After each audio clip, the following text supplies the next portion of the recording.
if you feel a little bit of what's known as heartbreak right now. And when you feel heartbreak all the time, it becomes a very painful thing to carry inside of you.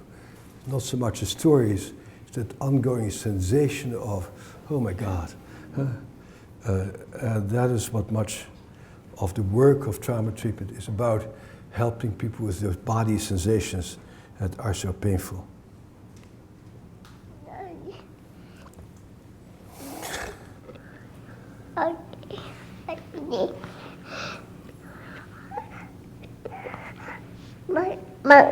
Mommy. And I imagine you feel the desperation in your body right now. Your mirror neural system allows you to feel somewhat that little boy feels. And somewhat that mom is feeling, because mom obviously is very distressed that she's not allowed to respond to her baby.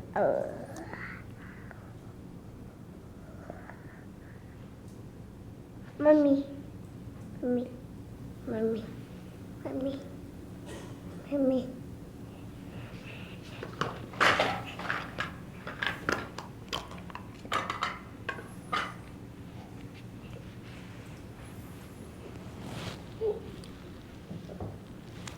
CJ, were you saying something?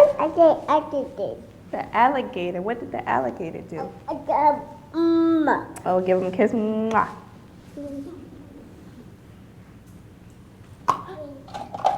What can we make? Oh, you want to play basketball? Okay.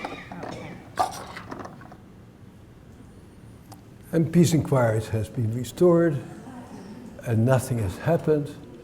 And in fact, we know that these sort of experiences are very good experiences. Because what we all need to learn is that we can become distressed, and that sooner or later the distress will come to an end. And so we need to, as we grow up, activate some time clocks in our brain, localized in the dorsolateral prefrontal cortex of the brain, that gives you a sense of time and gives you a sense that if I become upset, sooner or later this is going to be over. When you have this experience all the time and it doesn't come to an end, the timekeeper of your brain malfunctions, and when you're distressed, you feel like it's catastrophic because it will never come to an end. So these early experiences of abandonment, of union, frustration and connection are the way that your brain gets organized to deal with frustration, upset, and with what to expect in the future. I'll get more into it. But at the same time, it's not a completely harmless experience.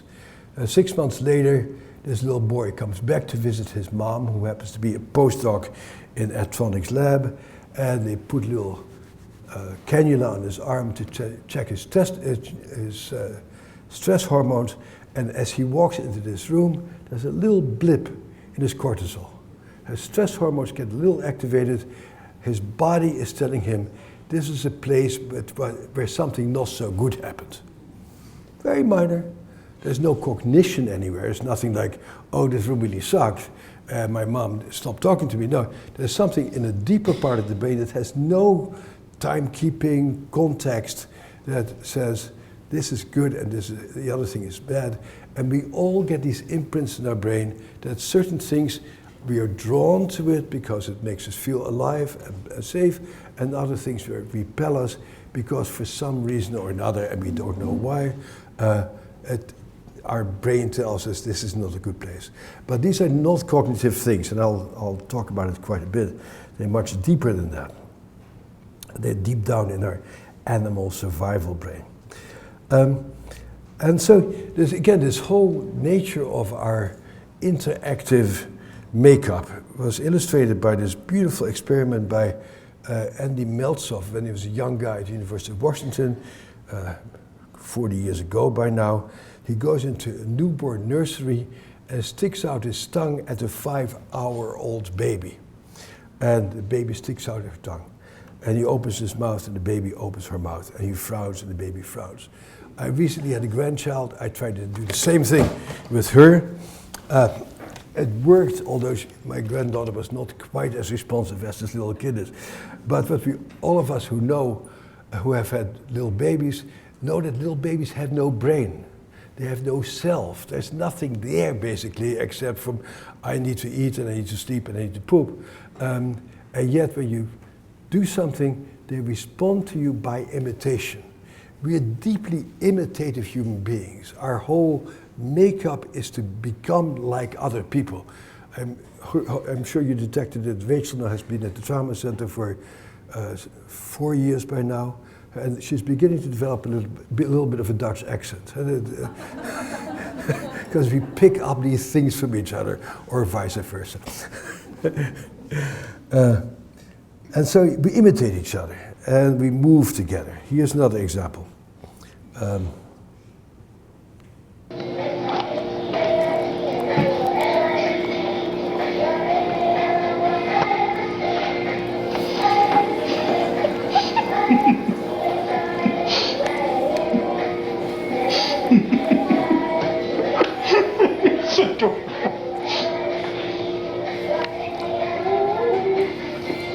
It's more likely that this kid will grow up, have a tattoo of a cross with a snake through it, let's say, than my kids. Because we imitate each other. So we just become what we see. It's all monkey do, etc. So this is how our brains get formed. Again, from Edtronics Lab. This is like a 1.5 second interaction, just taking all the little frames. So here we see a 2-month-old little boy who obviously is delighted to be pulling his mother's red hair. And the reason that this boy is so delighted is that he has no frontal lobe. So he doesn't know, oh, the noise that I'm causing is expression of extreme pain and my mom is going to be angry with me. No, I'm just having a grand time because I'm just a little boy, and when I move my little arms and create this enormous noise all around me. I'm a one-man orchestra, and this kid is really, really happy. His mom starts off being happy also, but as the pain increases, her frontal lobe starts slowly go offline. I'll talk about it in a little while. And so as you become more and more upset, you take leave of your senses, you lose all perspective, and you start to survive. So you go into survival brain, and as all of us who have had babies know from experience, you have these fights to the death and life fights with your little baby, which you always win. If we don't, we wouldn't be around any longer. And mom wins, and so the baby now, it's over, and now the little baby is startled because while he has no frontal lobe over here, he does have a little amygdala. His little amygdala is a little threat detector, and the little threat detector sees this angry, bear-like face of his mom. And what do people do when distressed? They hide their head in the sand and make things disappear. And so now mom feels separated from her baby, and now she speaks the universal language of mothers and babies. I've heard it in China, India, Africa. It goes, doo-doo, da-da, little baby, coochie, coochie, coochie. I get no significant cognitive content. And she tickles him, and slowly the baby looks if the coast is clear. He looks at the happy face, and now they're reunited. This is how the brain is built, by these interactions that tell you what to expect, who I am, and what we do at this point is we form a map of the world. And our brain is a map of the world. All of us have a map of how things work and how things are and what the consequences of our actions are, and we all carry a different map inside. That map is based on our experience. It's not a cognitive map. It's not a map by, hey, don't be stupid, you shouldn't feel that way. That is your map.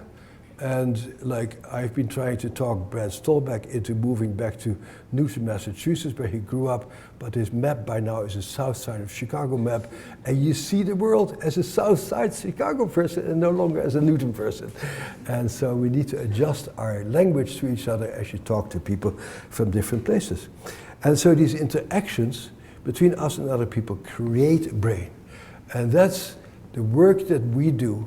We deal with people with damaged maps, with damaged perceptions of who they are in relationship around the world. And what I hope to show you is actually how incredibly complex this is, because this goes very deep into the organization of perception. And so, as we have interactions with people, we get to know other people, we get to know ourselves, we get to know what to predict, what to expect, and this is based on the rhythms and the movement that we have with people around us. And as there's anything that I'm really encouraging people, particularly in residential treatment settings, to do, is to do a lot of moving, interacting, vocalizing, and doing things with people. And that is really where the brain lives. The brain doesn't live in the abstract notions. And the brain is also very good in making up stories that don't make any sense. If you don't believe that, we played Republican primary sometimes. So that people just say anything they want to say, and what people say, including what I say to you, is very dubious always. So sharing rhythm and sympathy is the foundation of mental health, all therapy, all church movement, etc. And that builds our brain. And so that's how we know ourselves. That's how we are able to communicate, receive communications, have feelings for others, know how other people feel, and that gets hardwired in our brain. So as we have done our studies in the past 30 years or so, some started by me, but less so now, but continuing in other centers, we have learned to what degree the brain really gets changed by early trauma. You see what tape I have here. What's making you happy? So a very important intervention that we have with people is to help to bring them in sync. And so here's a movie from a program at the Trauma Center called the SMART program, run by my colleague Liz Warner. And I recently showed this at a big conference, and Liz said, you know, you are talking way too negatively about the mother in this movie. What you don't talk about is the fact that she lives 2 long bus rides away from the trauma center, and that she's very dedicated to take care of her kid. She just doesn't know how. And it's very interesting that the mother, who you'll see doesn't play a particularly sympathetic role here, is in fact a very dedicated person. And so you can be very dedicated, but still completely missing the boat about what's going on, and that's where we come in, hopefully, in terms of helping to make things happen.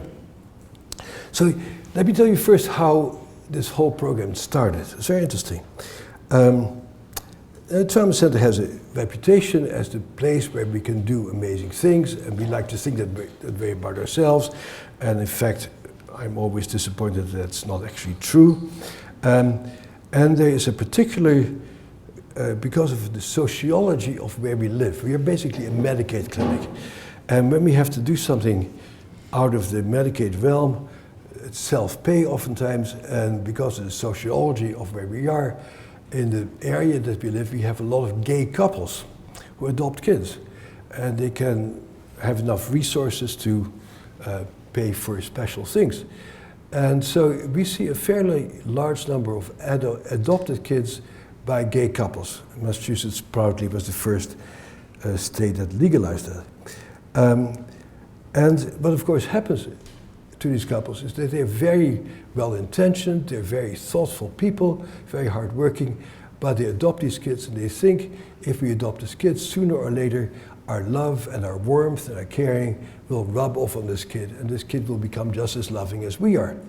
And much to their astonishment, it doesn't happen. And so we run into adoptive parents all the time who are extremely frustrated, at a loss, scared about the fact that they really cannot get through to these adopted kids, again because of these early brain changes that interfere with rhythmicity, movement, interaction, with other people.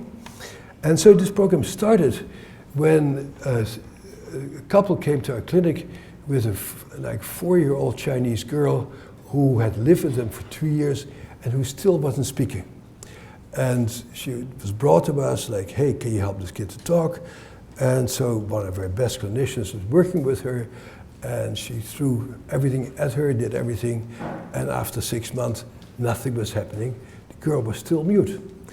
And so then I think one of the better things from the trauma center comes out is that rather than saying this is hopeless or let's do more, quote, evidence-based treatment, which is all a hoax, it really is, they said, so what else can we do? Because so much of this work should be experimental to discover new treatment methods.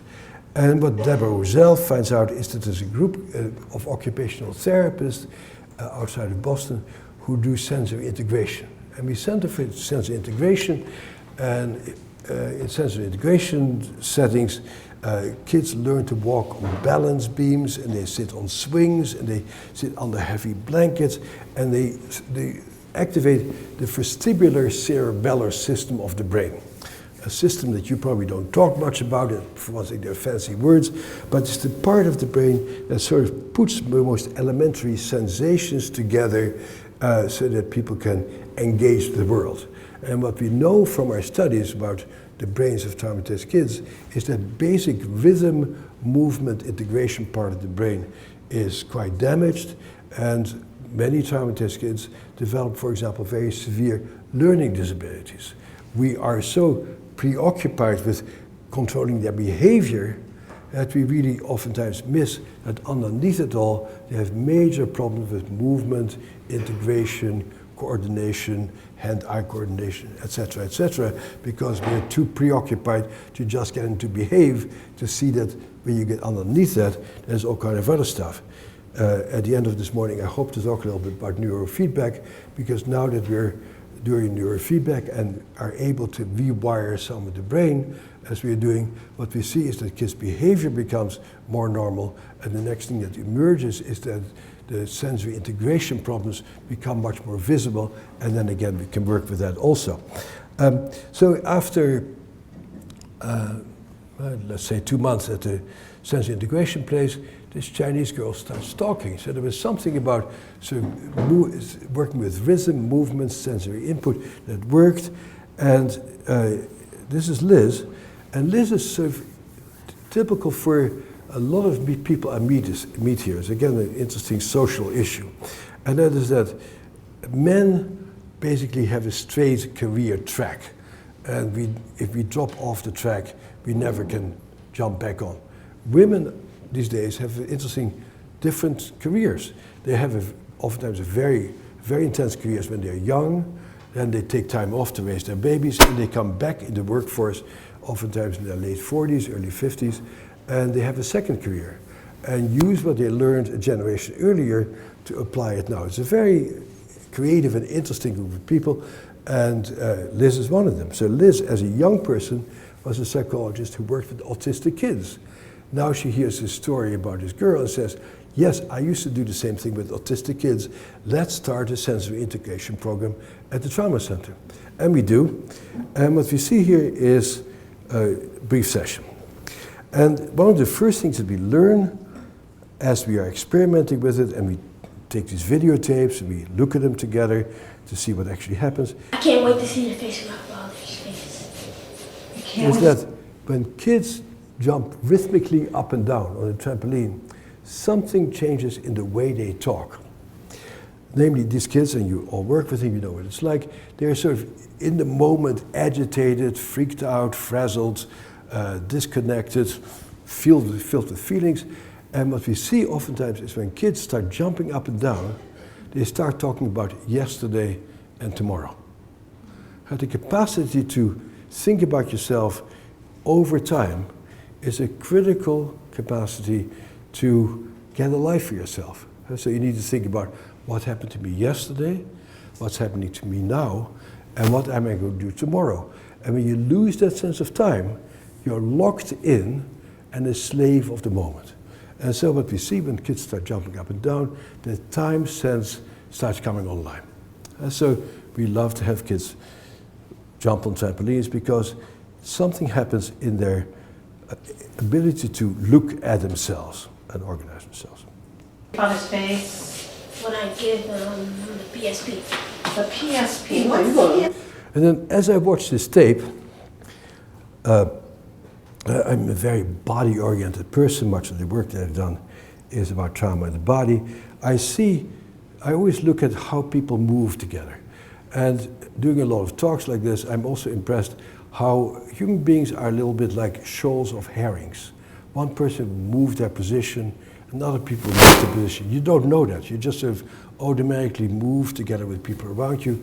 And like in the morning like this, it's very unusual that a person will make a movement of their body that is totally out of sync with anybody else. That's very different for your work with traumatized kids. Traumatized kids are just having their own movements and they're not very well in sync with each other. That may be very important for the work that we do. Maybe singing together, moving together with the kids that we work with might actually take care of a core neurobiological function of integration and interaction between people. And so I see this odd shape moving into the picture whose body movements are out of sync with whatever else is going on, and I get a little alarmed. Hey, it's a hand PlayStation 2 system game. So you want to make your dad happy too. Making your mom laugh out there, making your dad happy. He's goofy. Huh? I say he's goofy. He's goofy? He's goofy? Yeah. And what she says is also out of sync. So I'm really getting, there's a lack of synchronicity in this, and this is the boy's mother. They're not in sync with each other. And it gets worse. I noticed he's good at getting you laughing.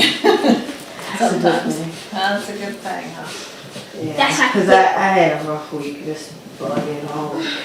Yeah, roughly. Crying and all. How many people were upset by what you just saw? Anybody? So we need to do some more body training. Let me play it back for you. No, I can't play it back.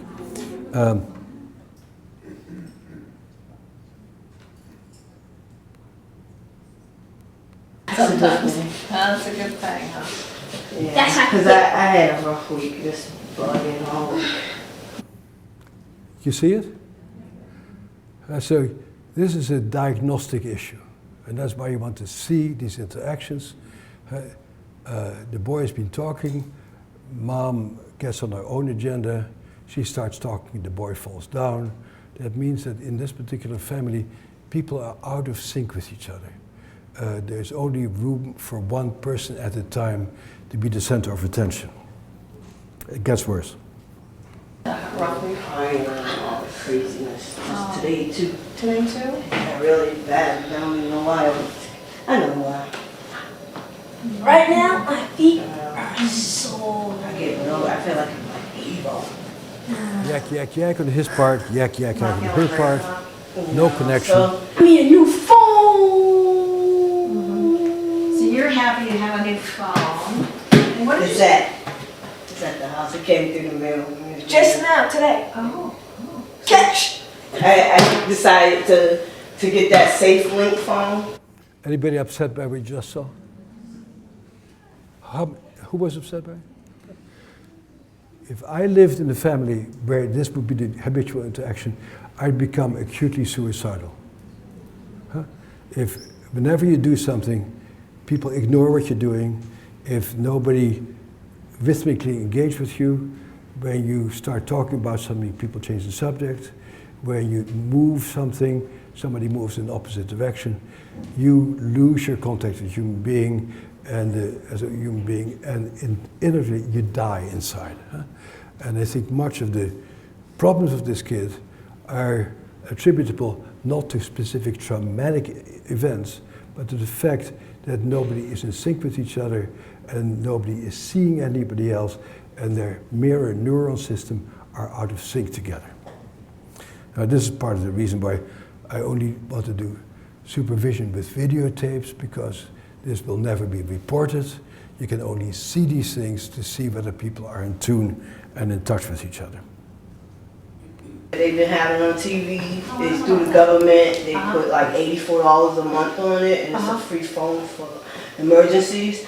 And I'd rather for him to have that, you know, because now he's going to be going into the 6th grade, you know, and he needs it. I want him to start learning the phone and everything. Everybody's living in their own world. I really think he needs it. Because like, so, a lot of times he leaves his key. My key. Thank you. So I should have edited this now. Liz works with him for about 10 or 20 minutes to get them to be in sync with each other. And now something is beginning to emerge. The implication what I'm talking to you about, you need to have some basic tools in your office. One of them is a little trampoline so people can jump up and down. And the other one is to have a beach ball in your office. Very important to have a beach ball. So you can play rhythmical games together, so you can sync together and you can get some of what you see now. So as they start getting in sync with each other. Snake eyes. No snake. Snake eyes.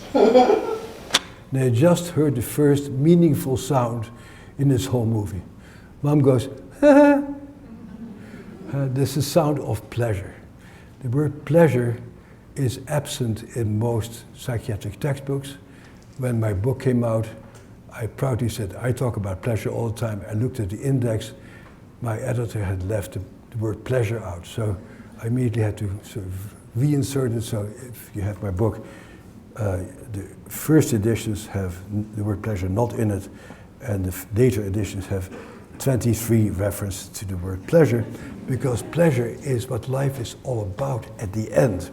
And pleasure is so dramatically lacking when you're traumatized.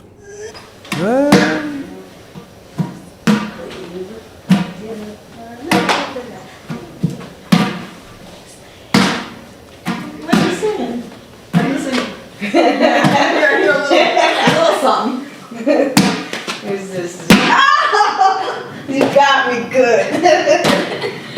Let's see. Oh, sorry. There you go. So the message here is, when you're in sync with people, if you sing in a choir together, if you play music with people, if you play volleyball, if you do anything that requires you to adjust your rhythmicity to other people, the feeling of joy is inevitable. You cannot feel miserable singing Handel's Messiah, you cannot feel miserable playing volleyball, because that is how our brain is geared, is to be in movement with other people and to be in sync.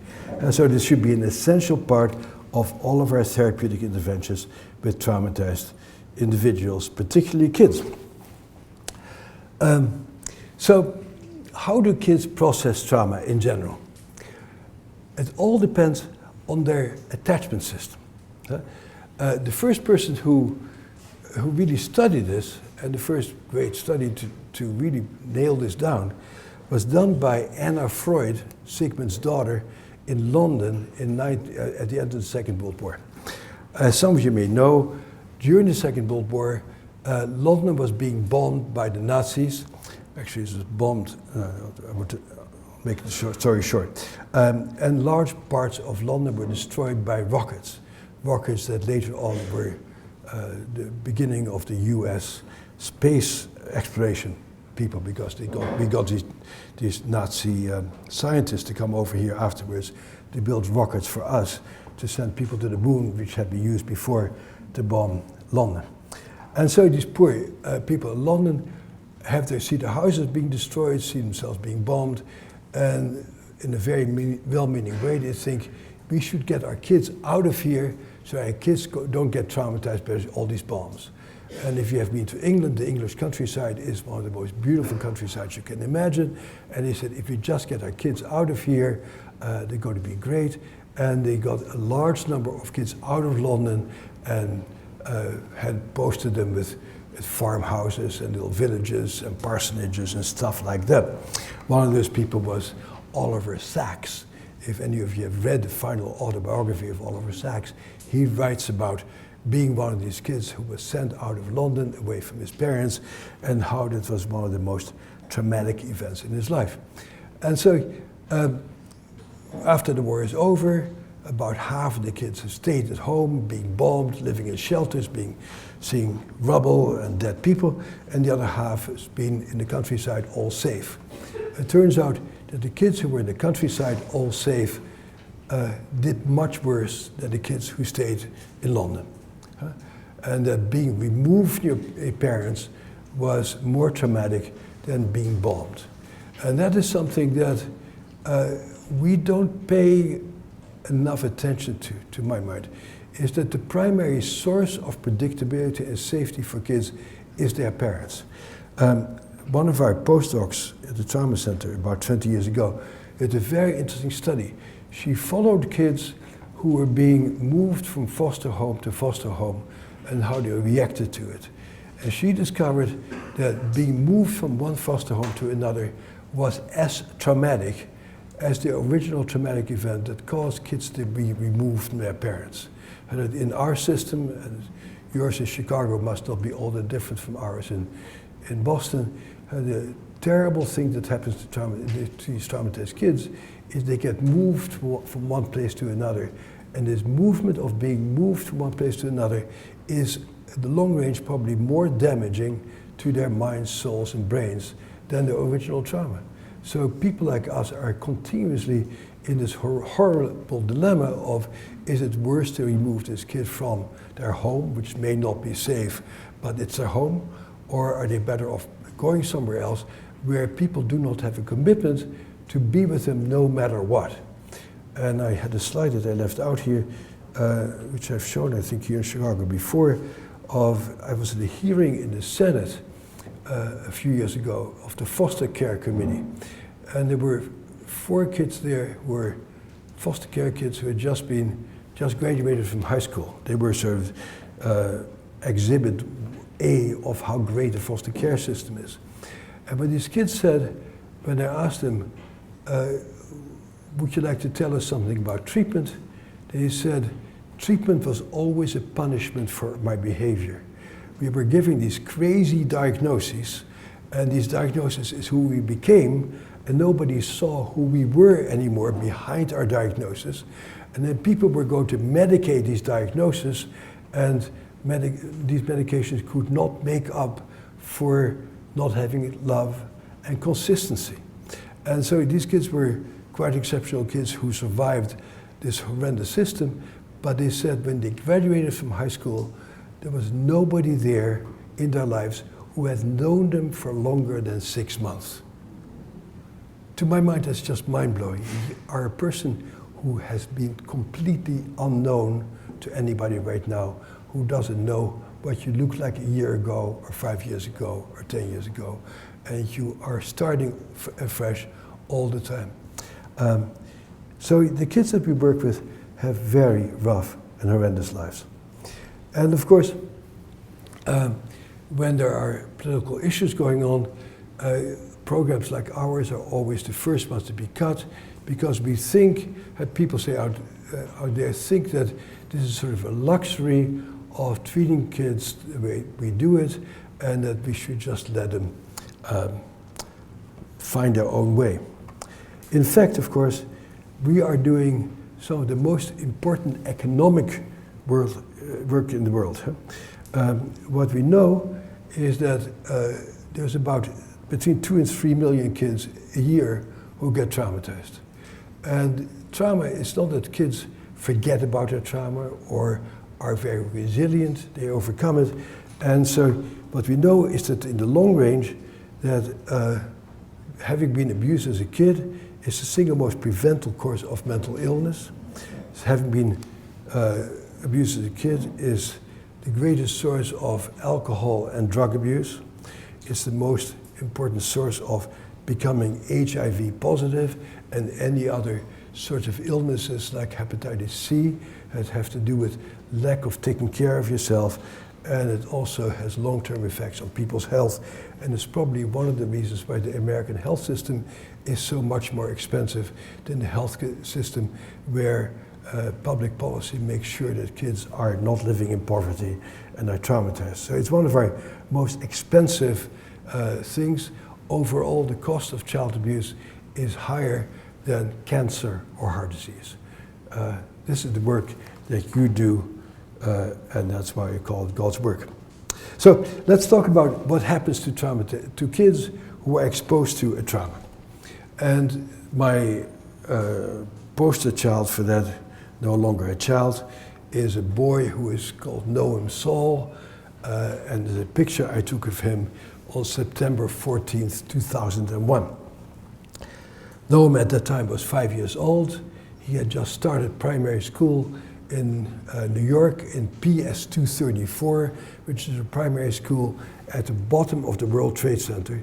So he goes to school at 8:45 in the morning, and 7 minutes later he witnesses this from his classroom, only it's much closer because he's right underneath it, and so he hears the explosion, he feels the heat, etc., etc. And then sort of a process happens that, to my mind, really illustrates what happens when people are exposed to a potentially traumatic event. His dad has run back to the school, as have the other parents. They've just dropped him off, and now they start escaping from the disaster. So these are pictures that we have all seen, and when I show this to mental health professionals and I ask them, so what do you see here?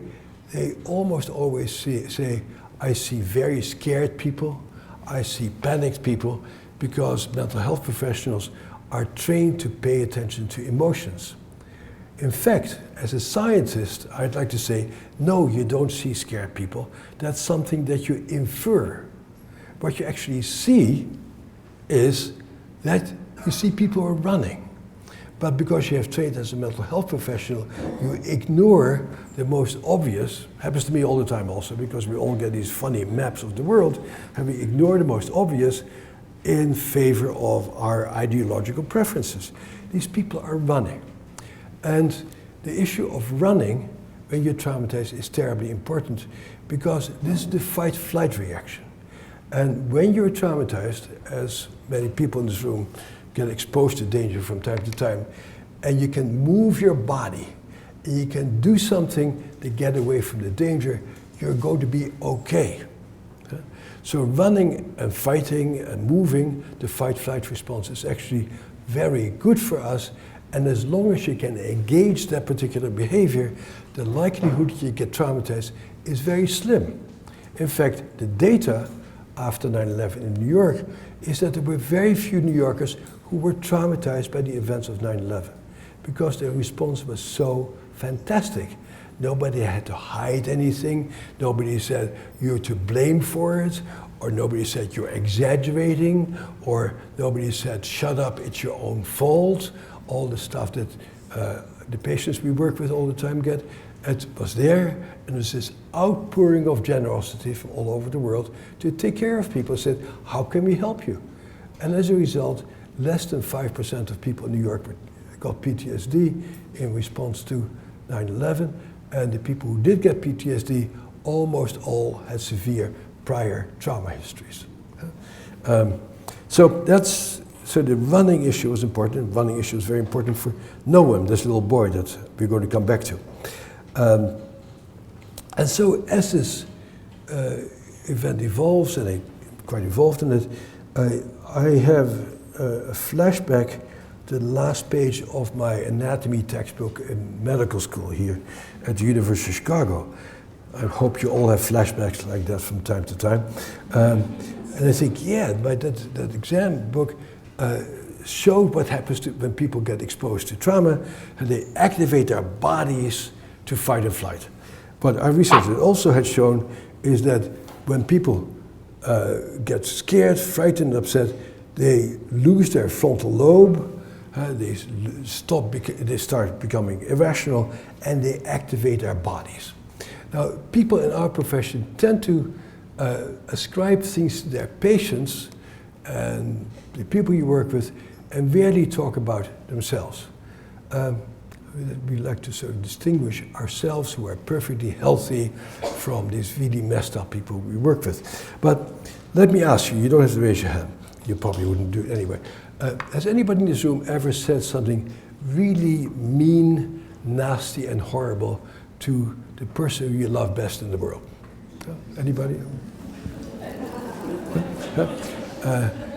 Do you ever take leave of your senses?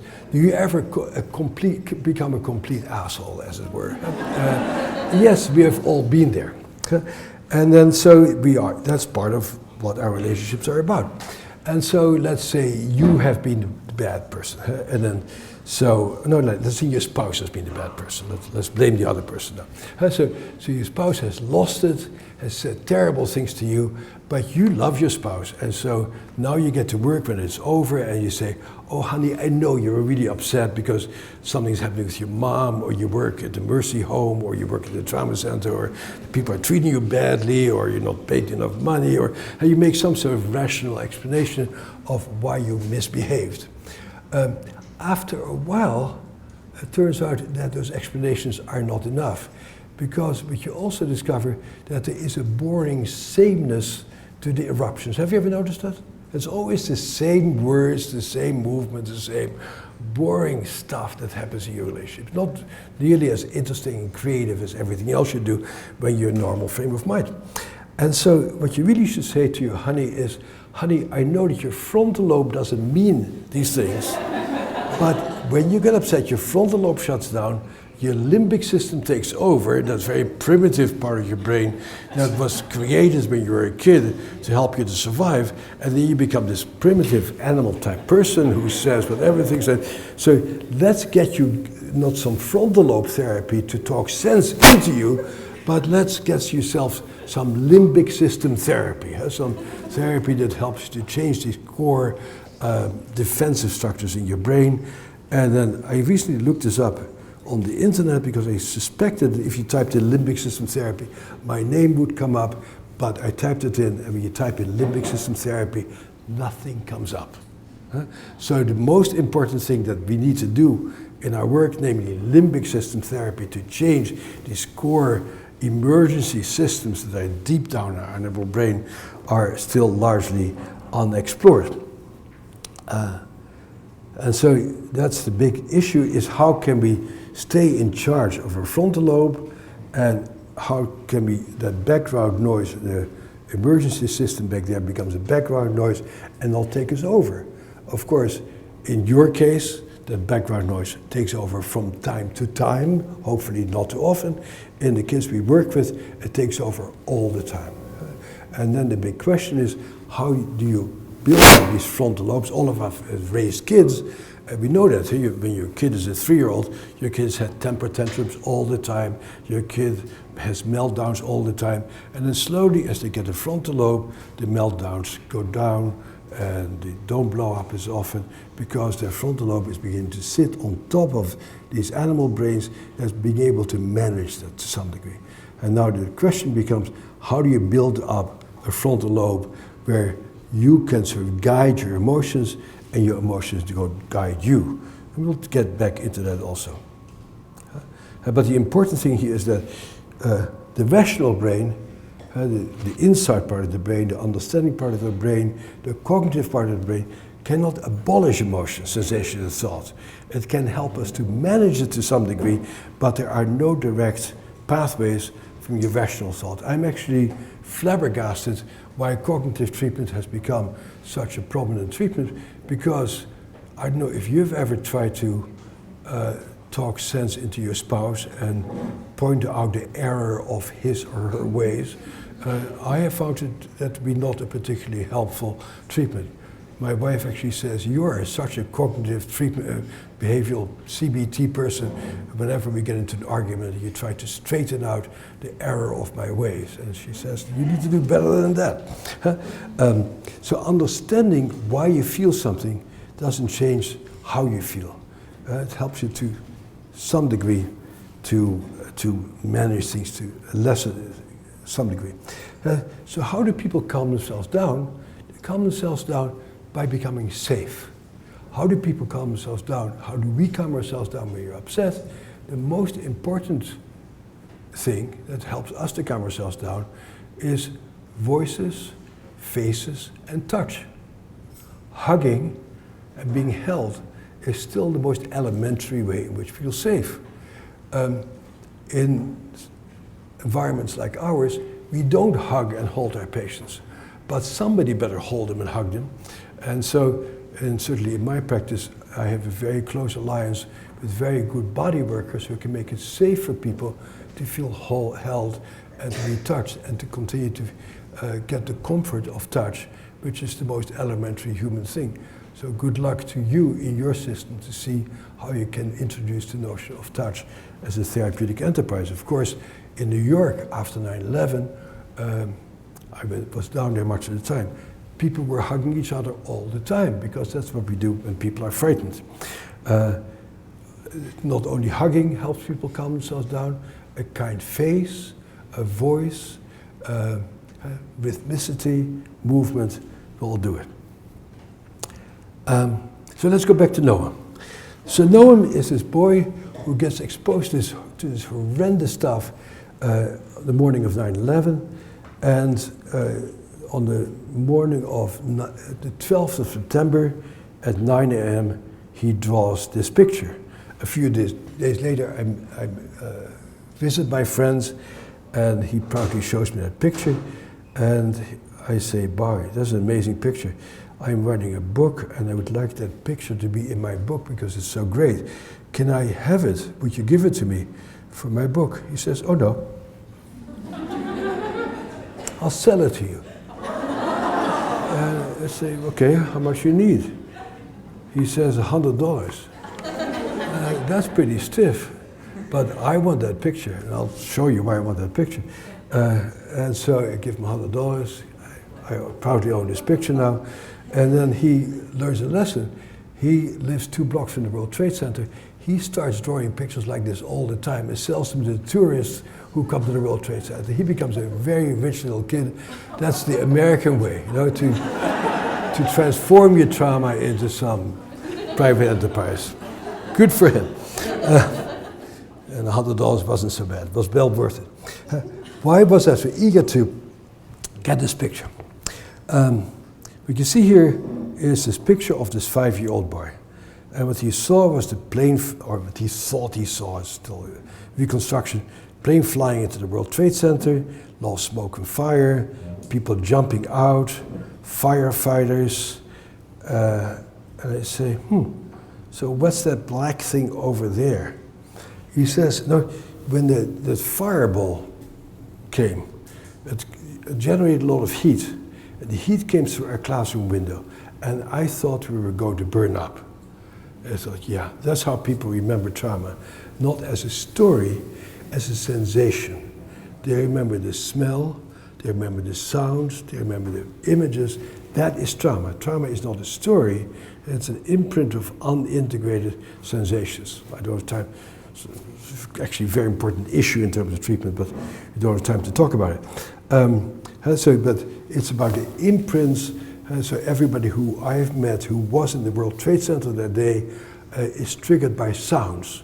Because as they were running down the steps, they felt this gigantic building was beginning to come apart and the joists were beginning to creak.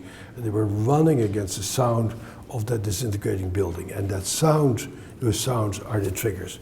Just like the sound of gunshot wounds or the sound of blood or something, police uniforms or something will be the trigger for people. It's not a story, it's sensations.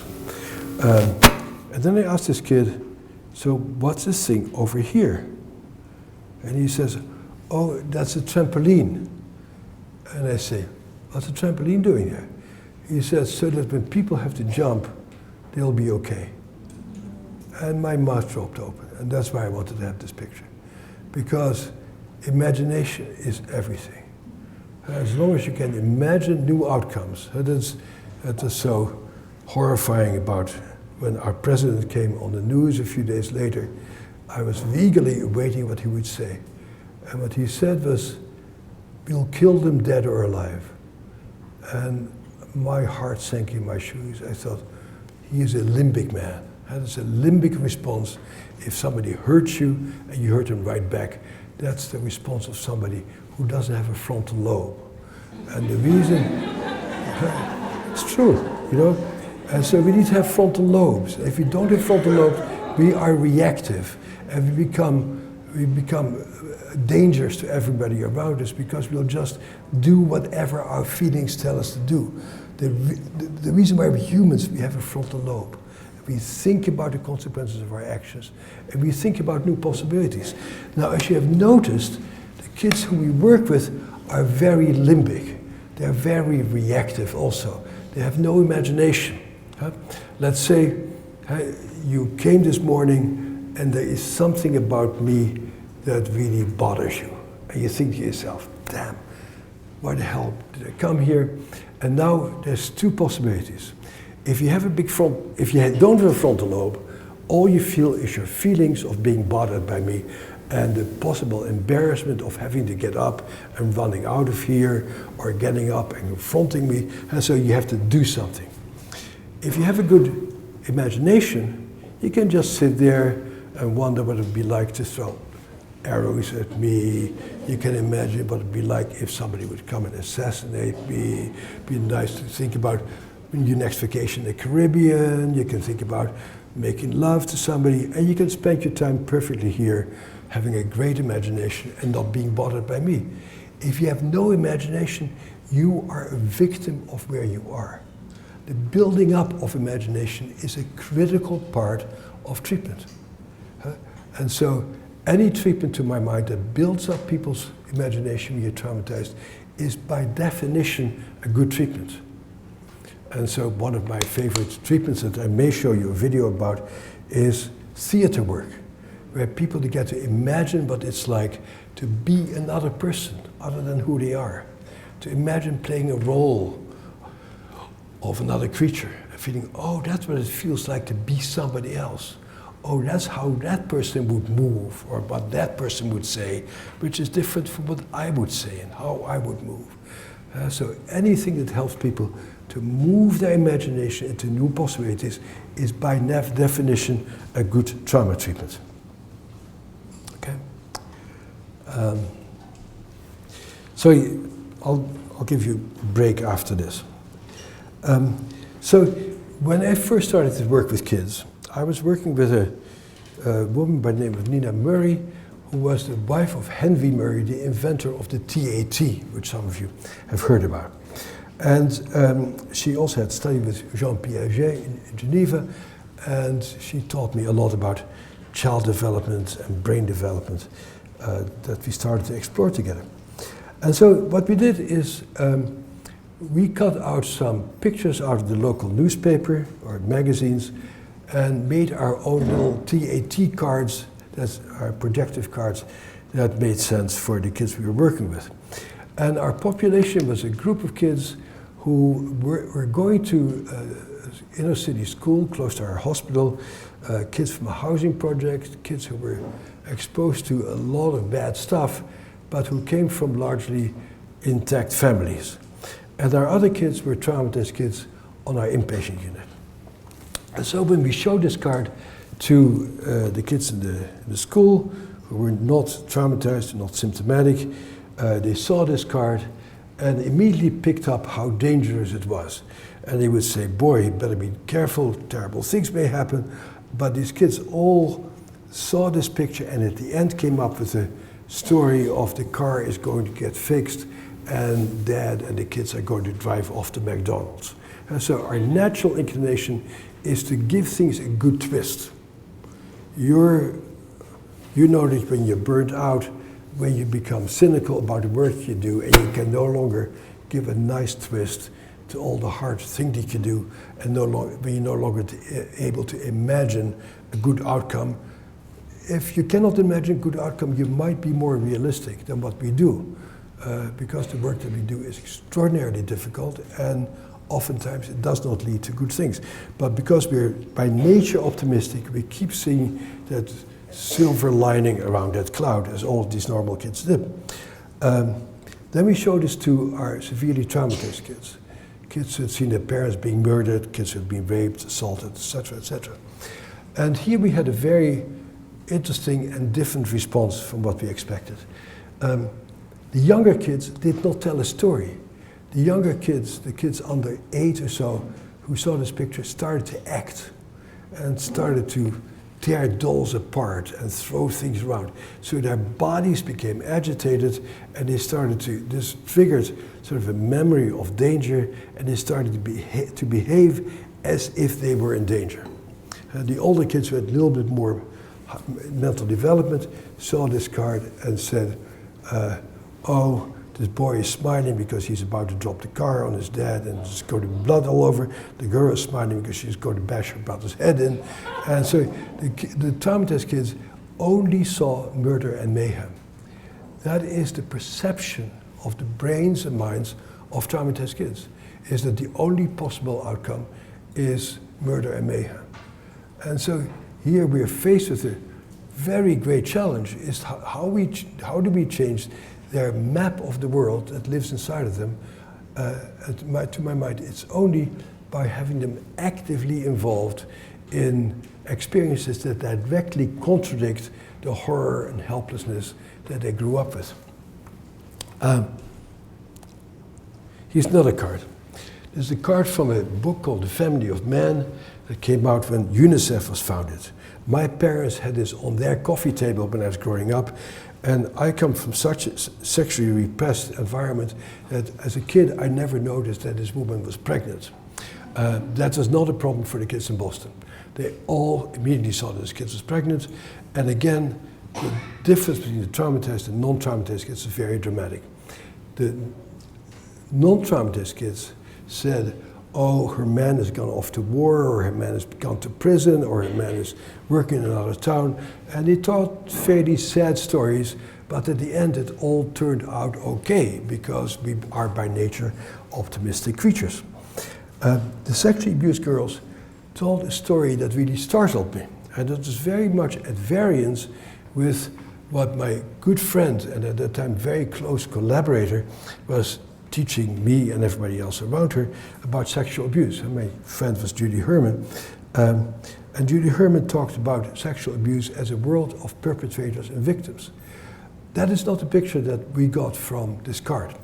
The sexually abused girls, in response to this card that was given to them by Nina, who was a 65-year-old, extremely distinguished and rather intimidating looking person in front of whom I, who have been known to have a foul mouth, would never utter a four-letter words.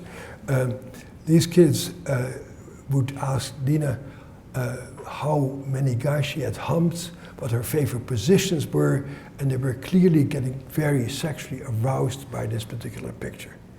Now, if you get sexually aroused by this picture, you're in trouble. Then that means that there are stimuli everywhere that make you sort of lose some sense of focus and control. So what we learned from these tests is that traumatized kids' internal world is just filled with trauma. And then the question is, how do we open it up? And that's really in the context of which we started the Trauma Center. This was maybe our first study ever to see how we could change these internal worlds. And shortly after that, we got our first here's a good first example of how you change that. And what happened is there was a boy who was 13 years old who had been referred to the Children's Hospital in Boston at age 8, and he had continuously broken bones and bruises, and so the pediatricians realized that he was being physically abused, and he was moved into a foster home. And the foster parents were very nice parents, and they thought, oh, here's this terribly bruised and abused kid, and so if this boy comes to live with us, he'll sooner or later adopt our safety and our values, and he'll become just as nice as we are. What they didn't realize is that this boy had his own perception of the world. And what he had learned is that the toughest guy always wins. And sooner or later, when the chips are down, only if you're strong and independent and the strongest person in the room can you win, because people are out there and they go to mess you over no matter what. And so that internal structure of this kid was running the show, and he was brutalizing all the other kids in the foster home. And before long, he was moved from one foster home to the next, and the next, and the next. and the next, because he was a very violent, aggressive kid. And so finally, the DSF doesn't know what to do with him. He's not bad enough to be sent to a juvenile detention place, and so they're thinking about sending him back to his dad. And before doing that, they send him to us for an evaluation. He gets seen by one of our clinicians, Maureen McGettigan, who I always suspected had been a juvenile delinquent herself when she was young, because she was so terrific with these kids. And so she comes to see Maureen, and Maureen has a big charge from this kid with all kinds of terrible things. And most people would at that point start finger wagging and say, if you keep doing what you're doing, terrible things are going to happen to you. But Maureen knows intuitively what we have learned since that time from our brain scans, is that the brain scans of these kids have no finger wagging receptors. The part of the brain, that I'll talk about it after we break, part of the brain that has to do with taking in information and stopping yourself doesn't get developed very well in these traumatized kids at all. So telling them that they'll get the death penalty if they do this, or terrible things will happen to them, doesn't make any difference. We're wasting vast millions of dollars on finger-wagging programs that are contradictory to what we know how the brain of these kids works. Maureen, and this is actually before we knew that, is much smarter than those people. And she sits back and says, yeah, I get the picture. You're a very smart kid. It's very clear that you know that unless you are the strongest, meanest kid around, you're going to get hurt. And so you know that wherever you go, you need to be in charge of things. You need to make sure that everybody's scared of you. And I get that, because the world is a dangerous place, and it makes perfect sense. And the kid says, wow, nobody's ever said that to me before. And he's beginning to like her. And so Maureen says, let's make a picture of you as the toughest kid around. And there he is. He does have arms, as you can see. No guts, no glory, toughest kid around. And Maureen says, so are you as tough as Sylvester Stallone? And the kid says, he's a pussy. How about Arnold Schwarzenegger? This before he became governor of California. He said, well, Arnold, he's sort of a lot bigger than I am, but I'm Arnold says, I'll be able to lick him also. And Maureen says, good. But I hear there's one guy who is even tougher than you are. And the kid says, no way. And Maureen says, how about your dad? And she said, yeah, my dad is the meanest kid around. Let's make a picture of your dad. There's the dad. So now we're beginning to get a meaningful diagnosis as opposed to a DSM diagnosis. This is what's living inside of his head as the thing that's always there to threaten him. And now we know what this kid is dealing with. And it gets worse. And so Maureen says, so, we have an issue. And the issue is that I really admire you for having been as strong and powerful as you are, but you're only 13 years old, and you still need to live somewhere. And we can't find a place for you to live.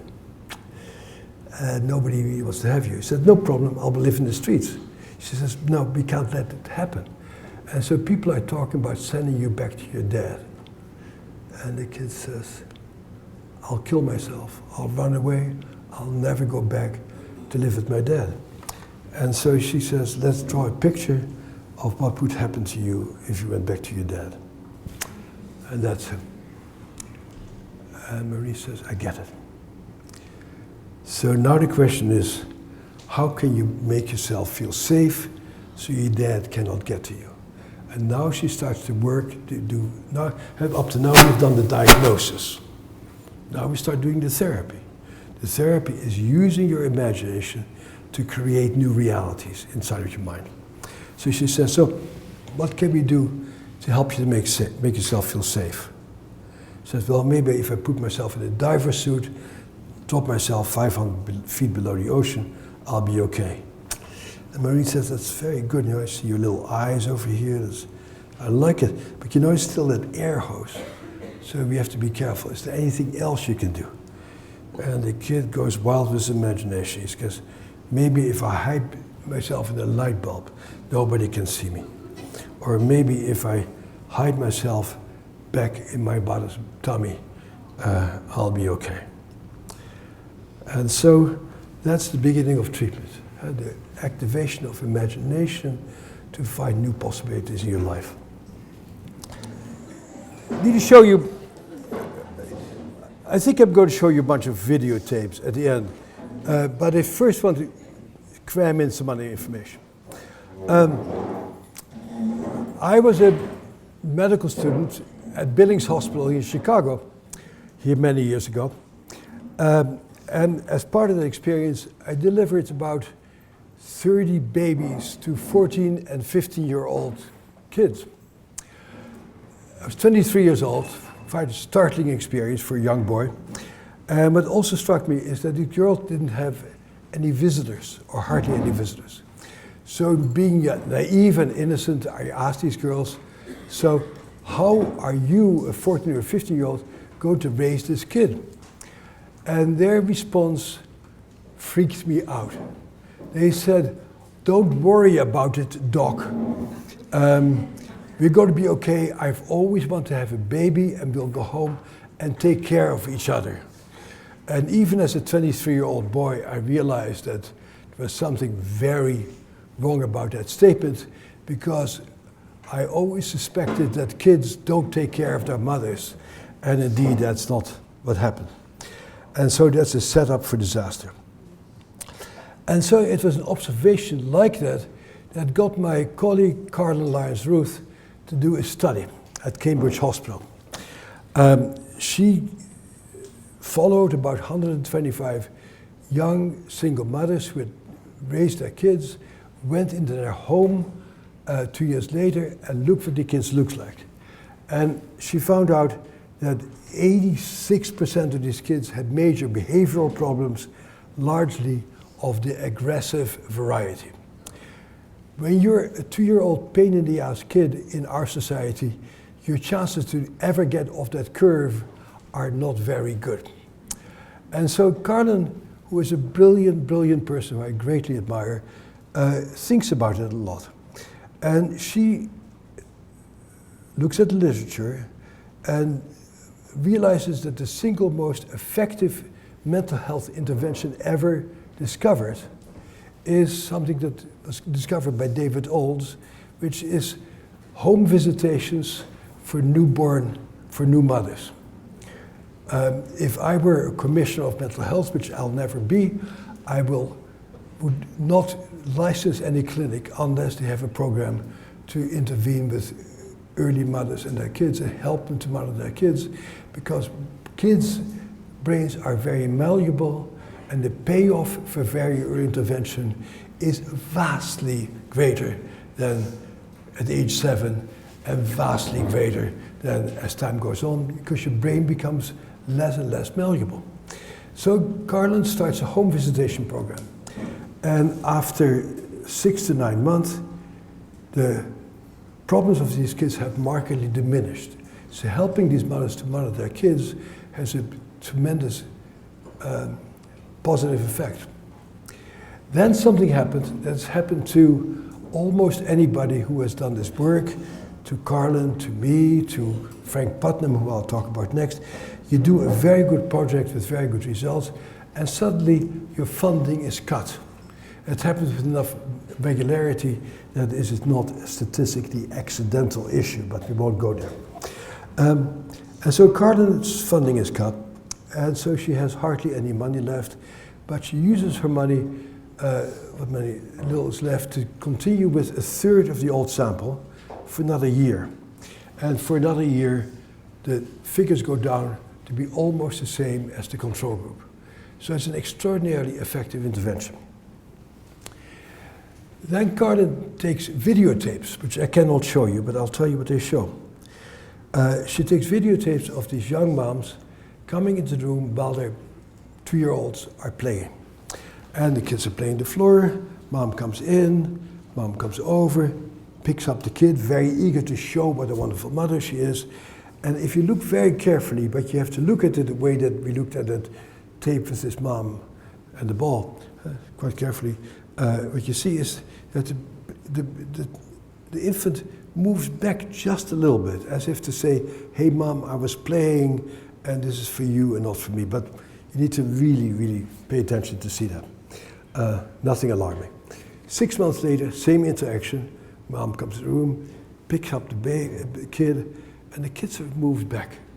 I said, this is bad. Another 6 months later, mom comes to the room, baby sees the mom, starts smiling, starts crawling, starts crying. Mom picks up the baby, and the baby turns away from the kid. Very powerful movies. And these were the movies that made me understand something I didn't know before. Namely, I've always been puzzled by how do people get to abuse their children? Because whether you're Catholic or Darwinian or Hindu or Muslim, the goal of life is to raise healthy children. That's really the most important thing we can do. So abusing your children is unnatural. It's against the law of God and man. So how do people get to do that? And when you see this videotape, you see, oh, this is how it happens. You're supposed to love your kid, and your kid is supposed to reciprocate, and then you're supposed to really have that love being fed. But if your kid comes to perceive you as a dangerous person, you start to see that kid as a bad person, and then all rules start disappearing. There's another videotape that my friend Beatrice Beebe, another attachment researcher, showed me. It's a tape of a mom playing with a 2-month-old baby, a little boy, and having fun. And at some point, the baby moves back, as if to say, hey mom, I'm tired, I need a little break. Just like when I look at all of you guys look tremendously attentive, but a few people look away to look at their cell phone, look at a piece of paper, because we cannot expect that anybody pays attention to you 100% of the time, all the time. And we need little breaks. And so you see this kid taking a break, and mom doesn't realize that the kid needs a break. And she seems to interpret it as, my kid is upset, and I need to do more for this kid. So you see the mom move in, and you see the kid go, and mom doesn't get it. And she becomes intrusive. I mean, I see that, I go like, this is terrible, because if you don't pick up these signals of rhythmicity and movement, then before too long, your mom becomes a harbinger of intrusion and danger, and that bond gets broken. And so in order for trauma to occur in the family, the bonds get broken first. And that's the whole issue of attachment that in our field has barely begun to be paid attention to, but as time goes on, it becomes very clear that the security and the rhythmicity of the attachment system is a much more profound issue that we're dealing with than specific traumatic incidents. And so Carlin does her studies. What she finds is that these kids learn not to respond to their parents and get overwhelmed. And what happens next is that her study lies fallow for about 14 or 15 years. And the next thing that happens is the priest abuse scandal in Boston breaks out. Turns out a lot of priests in the Archdiocese of Boston have been abusing kids, and it has big ripples through all kinds of systems. A lot of our clinic gets closed down, and a lot of hostility towards people who talk about it. But part of what happens, it's all in the movie Spotlight, that you may have seen. I mean, that was like, when I saw that movie, I was like, yep, that's exactly what happened. I knew all the lawyers, I knew all of that. So because of the priest abuse scandal, the issue of child abuse, again, becomes a legitimate thing to study. Carden applies for a grant, and now she looks at which ones of the kids that you saw at age 2 have ended up in the juvenile justice, mental health, or social service department. And more than half of them have. And now what she turns out is that the greatest predictor of whether these kids have dissociative, borderline, instability, what I would call developmental trauma problems, is predicted by what she observes in her videotapes from 15 years ago.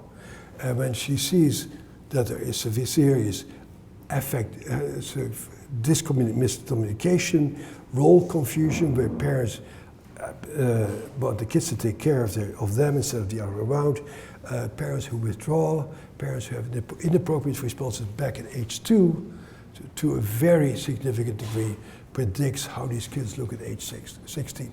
So again, that early intervention and that early attunement thing becomes important. Most importantly to our field is when Carlin also gets all the trauma history of all of our people, and what she finds out that the great predictor of what she calls borderline symptoms, aggressive, clingy, self-injurious behavior, is absence of maternal care and not the trauma. So actually, I had done the early experiment that linked borderline personality disorder with early trauma, but because her methodology was so much better than ours, she really said, no, it's not trauma that causes it, it's disrupted communication. And so the whole issue where I started off with today, it is 2 videotapes of getting accurate communication between parents and children is the critical issue for our society and for our work. And so collecting trauma stories is of some interest, but what may be even more important is who did you feel safe with growing up, who saw you as a special person, who was in tune with you, who could you go to, who responded to you, and all these things that I write about a lot in my book. We don't have much time to talk about it now. Another study that's of great interest to me, you see, is the study that was started by my friend Frank Putnam about 25 years ago. We used to go to the American Psychiatric Association and talk to people about childhood sexual abuse as a precursor for dissociative problems. And our colleagues, psychiatrists, would say, oh, you guys are obsessed with childhood trauma, you're sort of some sort of pervert. Don't you understand that these things are genetic? That if you have the right genes and you get raped when you're 4 years old, you'll just be fine. But this is all genetic issues, it has nothing to do with the environment. And we go to these meetings and we leave them enraged. And we say to ourselves, who are these monsters who can completely discount the reality of child abuse in our patients' lives? And that eventually, for me, gives rise to how the National Child Traumatic Stress Network gets born, because rage is sometimes a beautiful emotion to spur one on to great deeds. And for Frank, what it spurs him on is to start a very sophisticated longitudinal study of sexually abused girls in the District of Columbia, extremely well done. He's a very careful scientist at that time at the National Institute of Mental Health, and he measures 100 sexually abused girls, matches them by race, family income, family constellation, etc., with another 100 girls who have not been sexually abused, measures every possible variable in their hormonal system, in their learning system, in their movement system, in everything they can. And what he finds, and then he does it again 4 years later, 8 years later, 12 years later, 16 years later. Right now they're at a 24-year follow-up, and they have data on 3 generations, extremely complex data, the best longitudinal study of sexually abused people. No. And I'm just going to show you one little slide that sounds at first sight very uninteresting, and as we get closer to it, it gets more and more interesting. It is at time 3. These girls now are between 15 and 18 years old, and they're looking at peer relationships with members of the opposite sex. And what you see is that the abused girls before the onset of puberty have no contact with boys on average, and during their adolescence have lots and lots of contact with boys. The non-abused girls have one boy.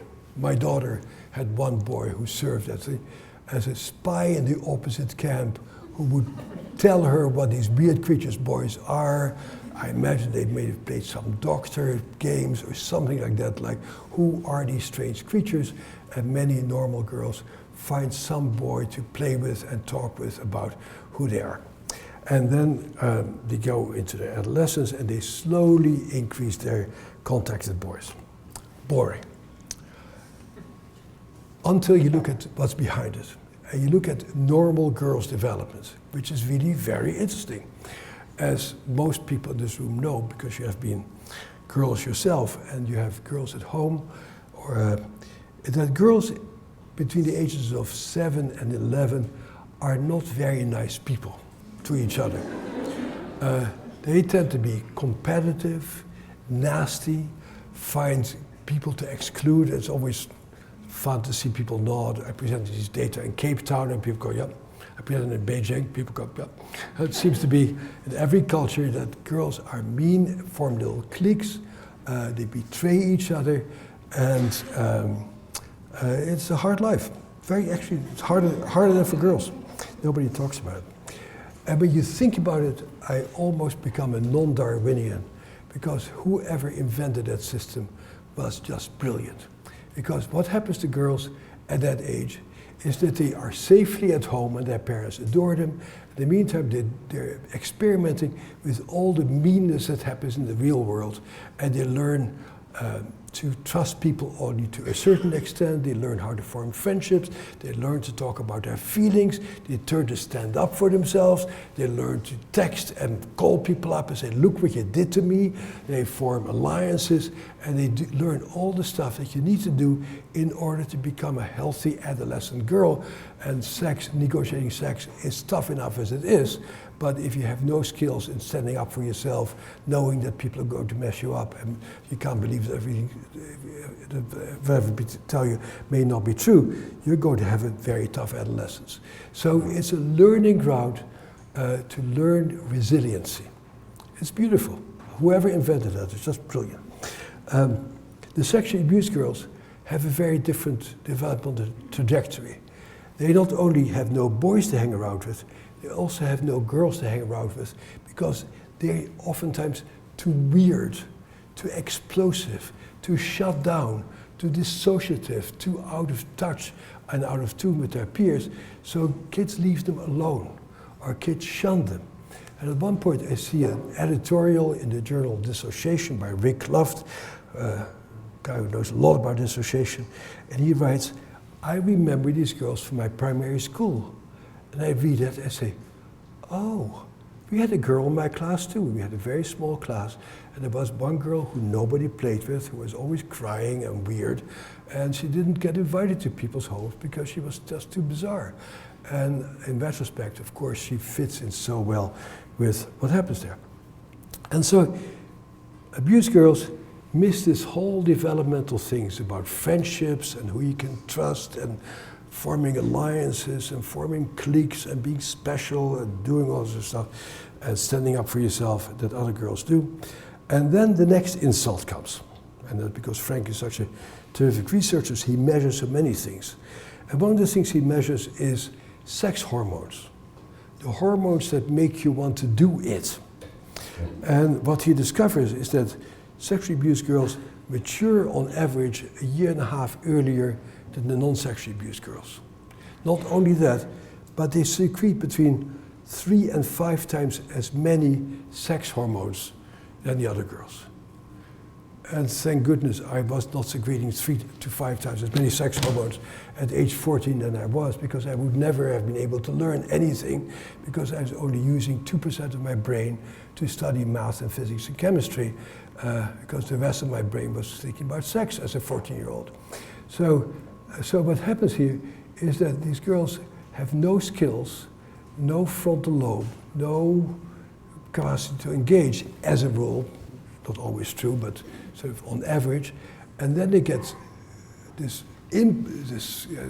overwhelmed by all these sex hormones, and then they have all this contact with boys. It's not deliberate, it's not thoughtful, it's not like, yes, I like this, I don't like that. It all happens. And all of us who work with sexually abused adolescents know that their lives is just filled with stuff that happens. There's no internal locus of control, no something.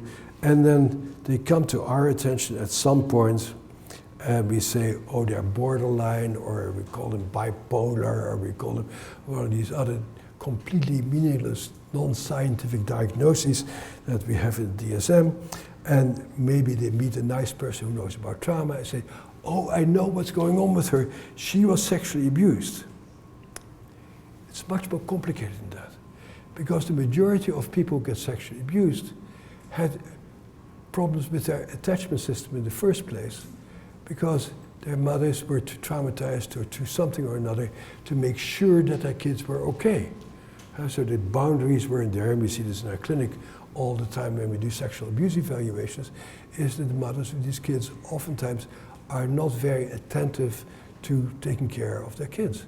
So that's where it starts. Really no security in the attachment relationship, nobody to make sure that you're going to be okay, and nobody messes with you. And then sexual abuse occurs. And it took me years to really sort of get the grasp about sexual abuse. Because I grew up, of course, with Judy Herman and my feminist friends who all said, men are pigs and women are poor victims, and we live in a world of victims and perpetrators. And then our research didn't quite fit with that, and our data didn't quite fit with it. And so you have to listen to what your patients tell you. And what is also very helpful for me, and that's where it comes into be interested in the history of our field, I read a lot of dead white men. For those of you who know me well, I love to quote people from 1880 and 1870, and I love to talk about Charles Darwin, because there were a lot of smart people who are no longer around. And so one of these smart people who was no longer around was called Sander Ferenczi, who wrote a paper in 1929 called The Confusion of Tongues Between the Adult and the Child, the Language of Intimacy and the Language of Passion. And what he says, that kids are little love machines.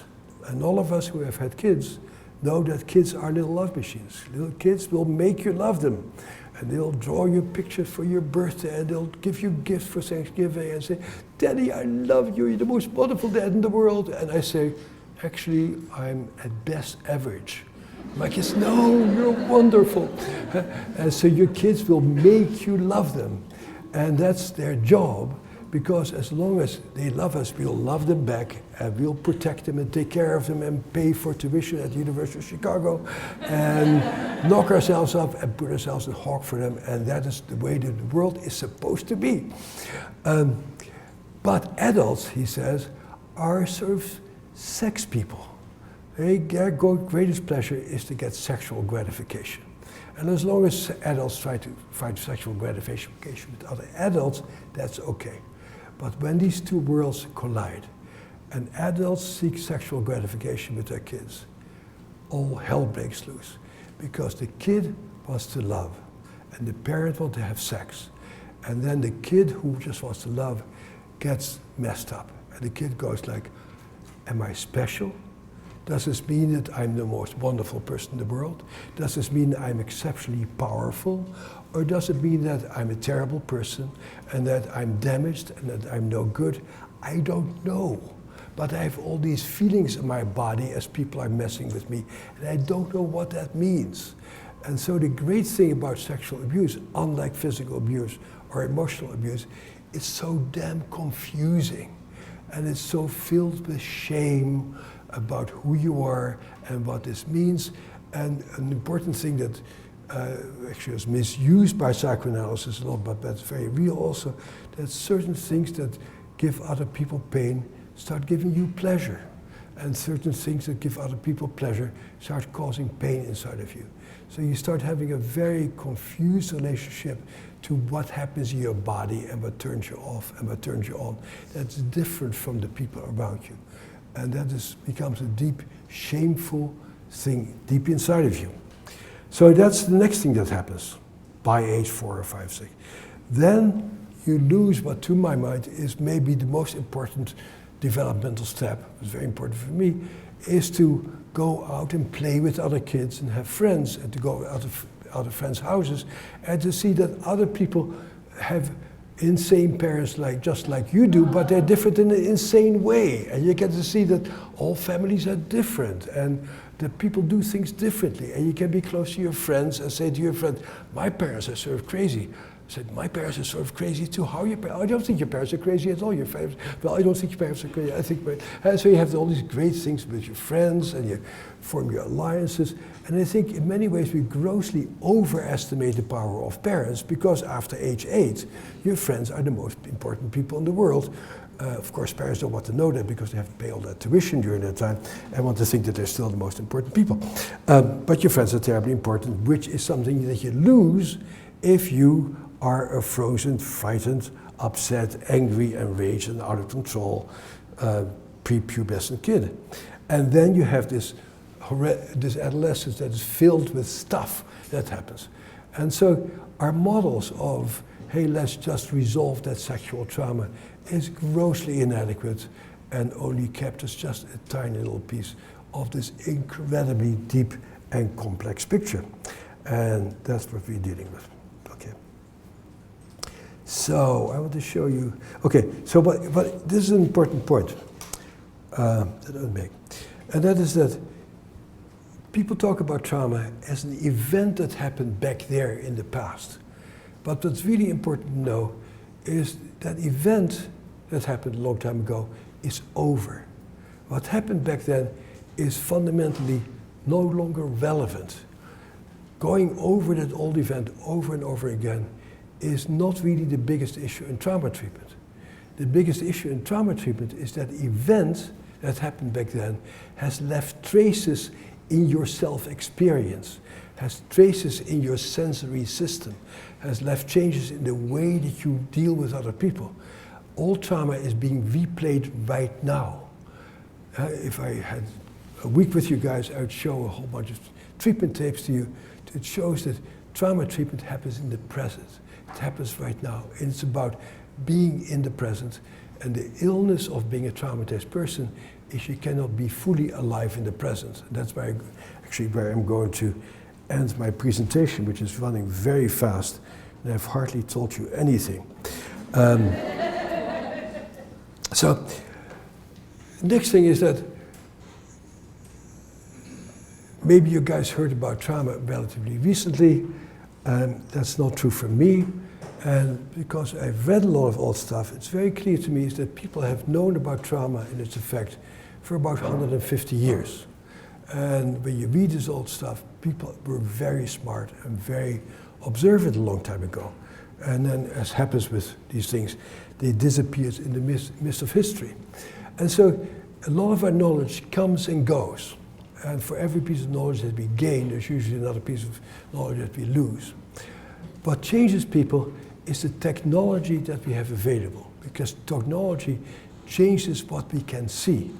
And so when I was a medical student here at the University of Chicago, people were just discovering how to measure brain chemicals. And because measuring brain chemicals was so exciting, our whole field became a field of chemicals. And mental illness was a chemical imbalance, and we were going to find chemicals for the imbalance. And then that was about 30 or 40 years ago, and we have discovered that was a sadly primitive and stupid way of looking at the brain, and we spent billions of dollars on finding drugs, and they basically have not yielded very much, but hey, we do what we can. And then in the early 90s, we started to be able to take pictures of the brain. And because we could take pictures of the brain, we got to see a lot of stuff that sort of allowed us to see things clinically also, because we were seeing things in the brain, and you go like, oh, now I understand why I feel this way, or why my patients feel this way. And so this technology opened some things up. And what I've always also been surprised by is that despite it, billions of dollars spent on brain research and all the articles that come out about it all the time, is that the core issues of brain research have not percolated down into the clinical field. And that many of the treatment methods that people apply sort of go like, Yeah, but that's not how the brain works. That's not really how we organize information. So let me just tell you a little bit about the brain. So here's our brain.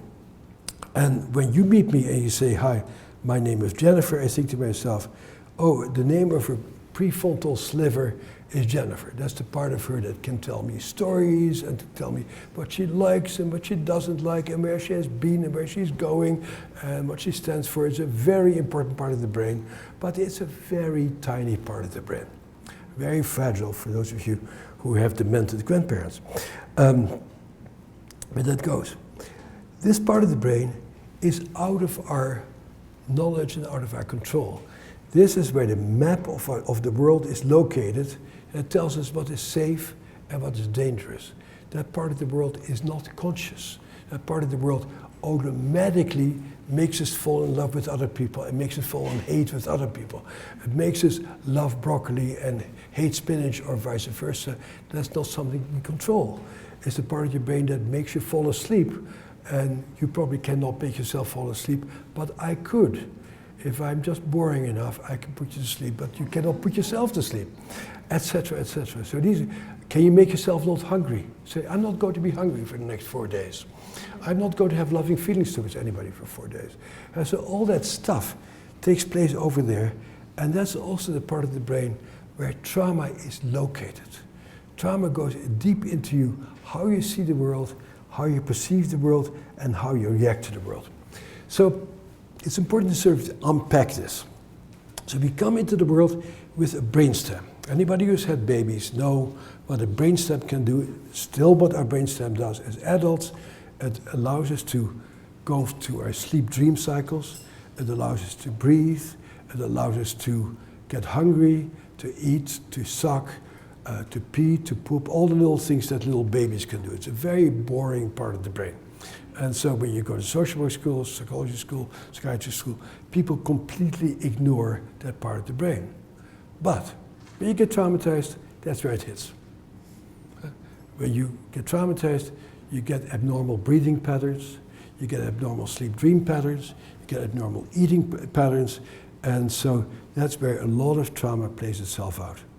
I had no idea about how to deal with that part of the brain until I walked into a yoga studio and realized that some crazy Indians have been paying attention to that part of the brain for several thousand years, but that in Western culture there is nothing that gets us into the brainstem.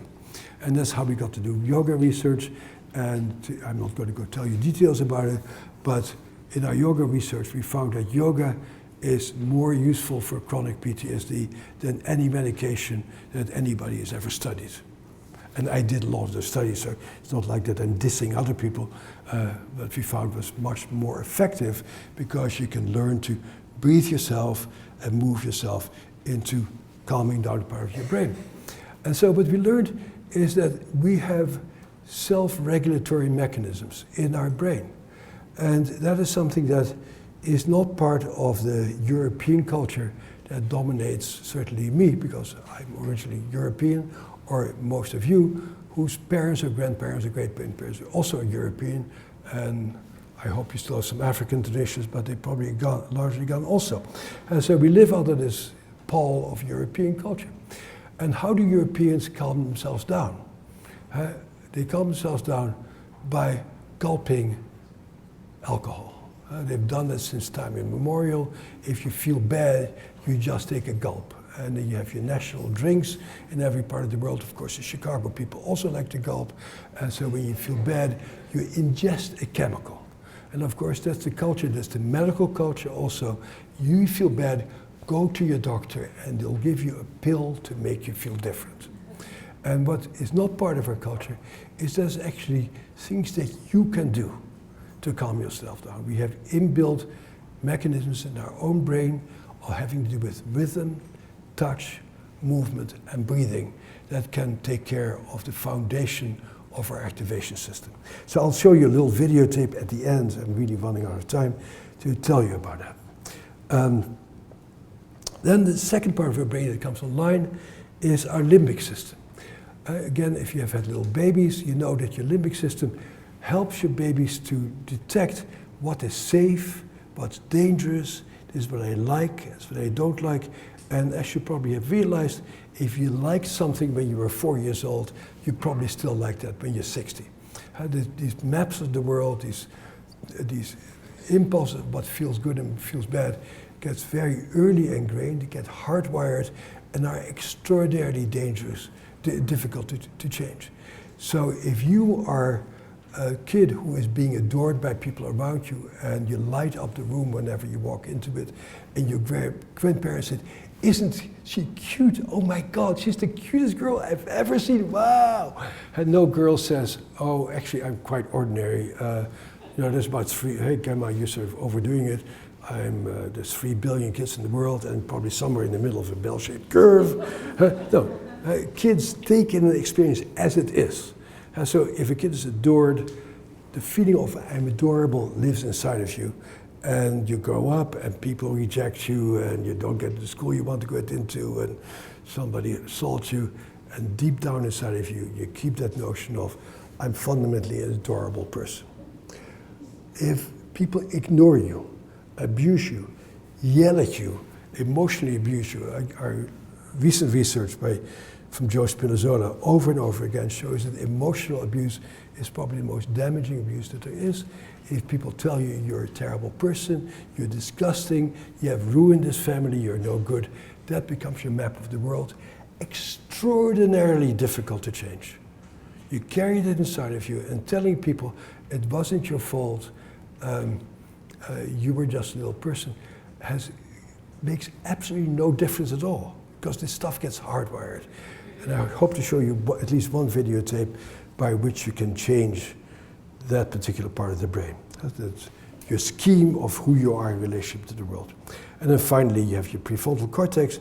That is the large part of the brain that allows you to predict the future, to know what the consequences of your actions are, to tell yourself, "No, I'm not going to do this right now because it will have bad consequences," which is also quite affected by trauma. So let me just show you one thing.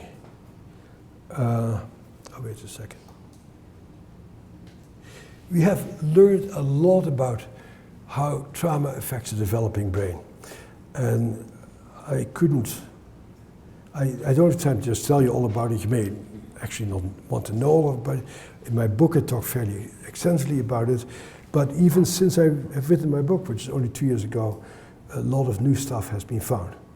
And so where does trauma hit the developing brain? It develops the developing brain in the orbital prefrontal cortex, the part of your brain that tells you, "I would like to bite my mother's nipple, but if I do, I won't get milk." It's an inhibitory part of your brain that tells you, "I would like to do this, but it will have bad consequences." It's a part of your brain that helps you not to become impulsive. "I'd love to grab that piece of food off the table, but hey, it's rude, I won't do it," and you stop yourself. So chronic trauma damages that part of the brain, so when you're traumatized, that makes you more impulsive, particularly trauma around age 4, 5. Next part of the brain, ventral prefrontal cortex, the part of the brain that allows you to observe yourself. It's a center of mindfulness. It's a center of knowing what's going on inside of you. It's a center of your brain that helps you. This is what's important to me. This is what I value. This is what makes me feel good. This is what I stand for. You may stand for something else, but this is what's important to me. Gets damaged. The dorsolateral prefrontal cortex allows you to combine the past with the future. So maybe some of you have heard me talk about something this morning and say, "That's interesting, I will apply this to my work in some way." Anybody has thought about it today? How many people? So about half the people in this room have an active dorsolateral prefrontal cortex. That's the part of your brain that hears something, combines it with something you knew already and says, "Oh, I will try this in the future." If you don't have that part of your brain, you cannot try it in the future because you don't make the past, present, future combination. That's what the people we deal with are dealing with. I'm telling you, this is harder than neurosurgery. This is incredibly hard work. Precuneus. It's a part of your brain that worries about yourself, that is worried about what people think about you. Am I going to get hurt? Am I going to get upset? Is people, as you may have noticed, I'm standing here relatively calmly. I'm not really preoccupied whether you guys like me or not. It will work out somehow. But when you're a traumatized person, you're always worried, what's going to happen? Am I going to be okay? And that part of the brain runs the show at the expense of anything else. Your amygdala, it just goes on. So many things go wrong. The amygdala is your smoke detector of your brain. It tells you what is dangerous and what is safe. So if you hear something, if you're not traumatized, you go like, oh, let's find out what's going on. If you're traumatized, you hear the same thing, you go, oh my God, I'm going to die. Because that smoke detector keeps going off. The anterior cingulate, terribly important, very relevant to what we do, is a part of the brain that filters out irrelevant information. Without the anterior cingulate, anything can come in and throw you off course, because that filtering system that helps you to determine I'll pay attention to this and not pay attention to that is oftentimes broken, so you get paid attention to all kind of irrelevant stuff. So that's what we're up against, and because we have so little time, I'm just going to show you some videotapes to give you some idea about what we can do.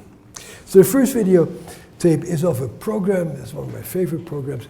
What I've said before here, and I hope some of you take it seriously, I think in order to change that brain that is so set to perceive things in a certain way, you need to have experiences that directly contradict it on a very deep, visceral level. And so the tape I'm going to show you first is a tape of a program called Impact Model Mugging. Like so many programs I know, it was not invented by psychologists or psychiatrists or social workers because we are too stuck in our ways. This happens to be invented by a bunch of karate teachers.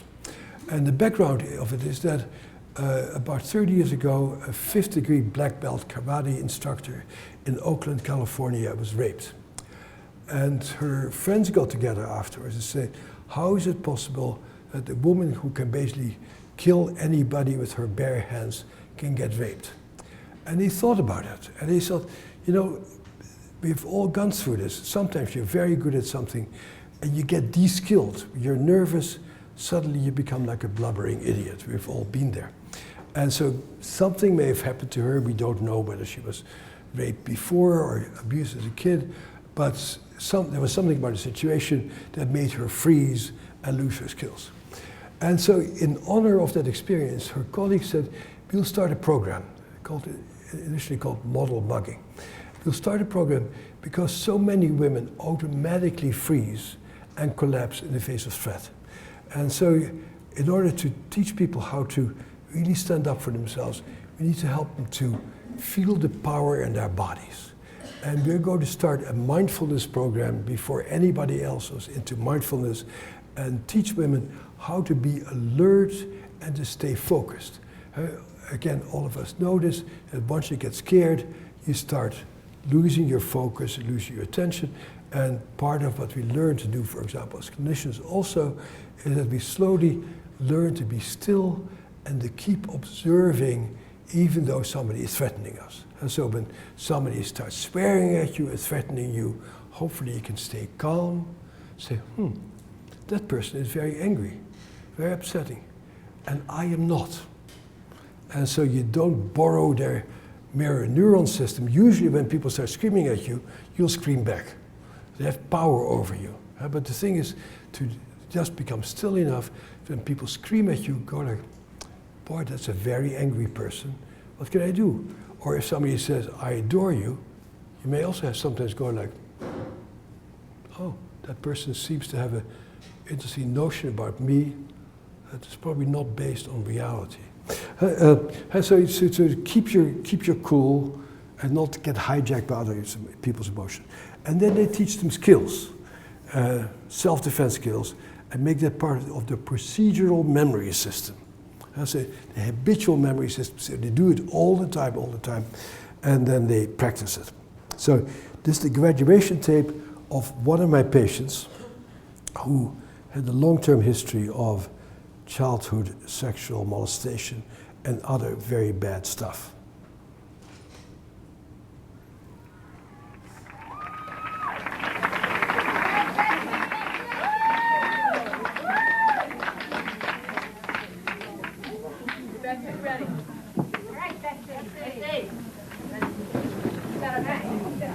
Who the fuck do you think you are, huh?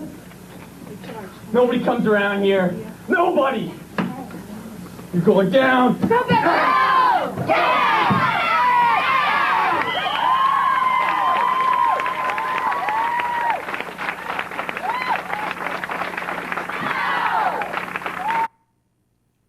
So this is limbic system therapy. This is her habitual response of her brain would be when somebody starts threatening her to collapse, to freeze, to feel helpless, etc., etc.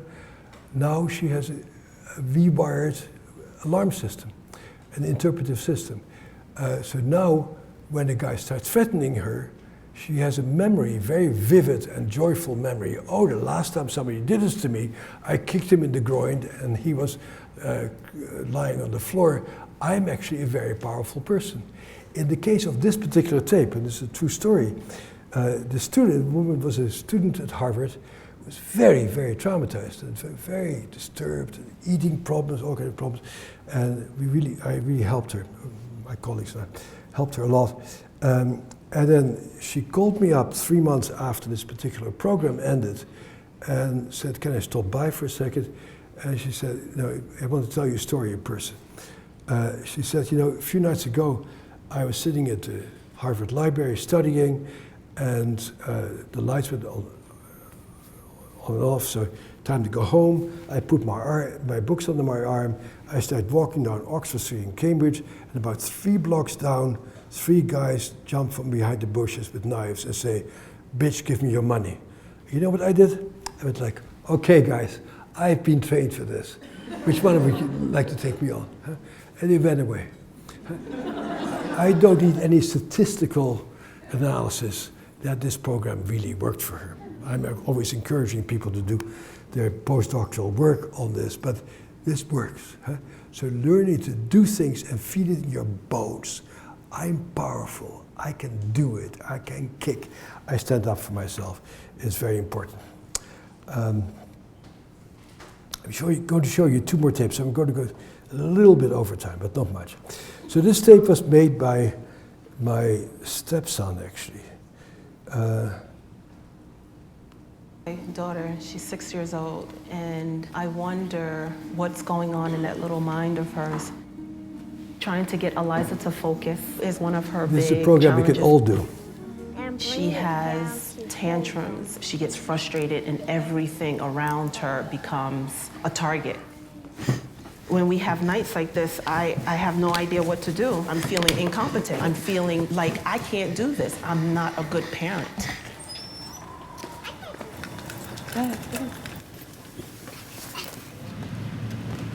I reached out to Miss Love because this is a teacher that she sees 3 to 5 times a week who's teaching her how to learn about what's going on in her body, learn the emotions, yoga practices.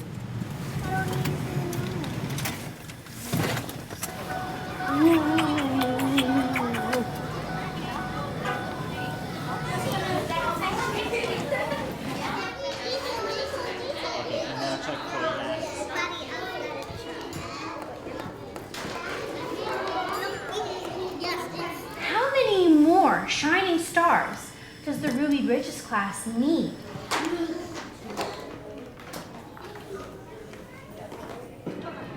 When Zarita reached out to me about Eliza's struggles with attention, we made a plan for ways Eliza could use the focusing techniques we do in the yoga room to build attention skills. Please put your hand mindfully on your anchor spot, your heart or belly. Breathing in, breathing out. Nice, Taylor. 1 minute of mindful breathing all by yourself, with your hand on your anchor spot, your heart or your belly. Which one do you use, your heart or your belly? Your heart? Okay, so you're gonna really feel your breath here when you notice, when you're saying your anchor words in your mind. Can you say them with me? Okay, close your eyes.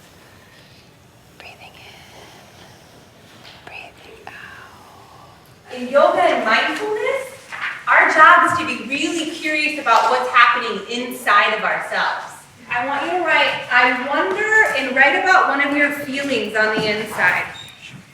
So I'm going to read Layla's to help and give you an example, okay?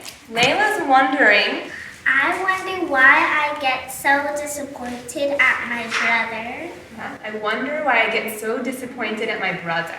Okay, we're going to practice saying, I am so focused, okay, in a calm and sweet voice.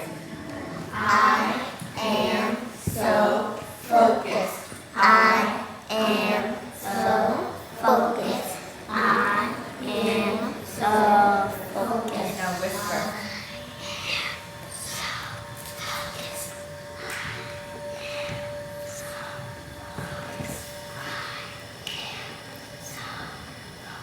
The next thing we're going to do is layers of sound. Open your ears really big and see if you can notice any sounds you hear outside of the school. Our job is to be curious today about what we notice. Now, bring your attention to sounds inside of our school, but outside of the yoga room. I'll open the door. Just listening. And see if you can really listen to any sounds that you might be hearing inside of you. Put one hand on your heart and one hand on your belly.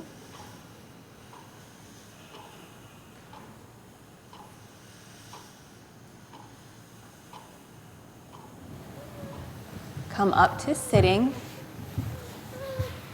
I'm so curious about your noticings. We're working on being curious about things we hear outside of ourselves and inside. The next thing we're going to do is use the glitter bottles or our mind jars. A mind jar is our Okay. I want to show you one more thing. You can see I didn't quite come to the end of the presentation.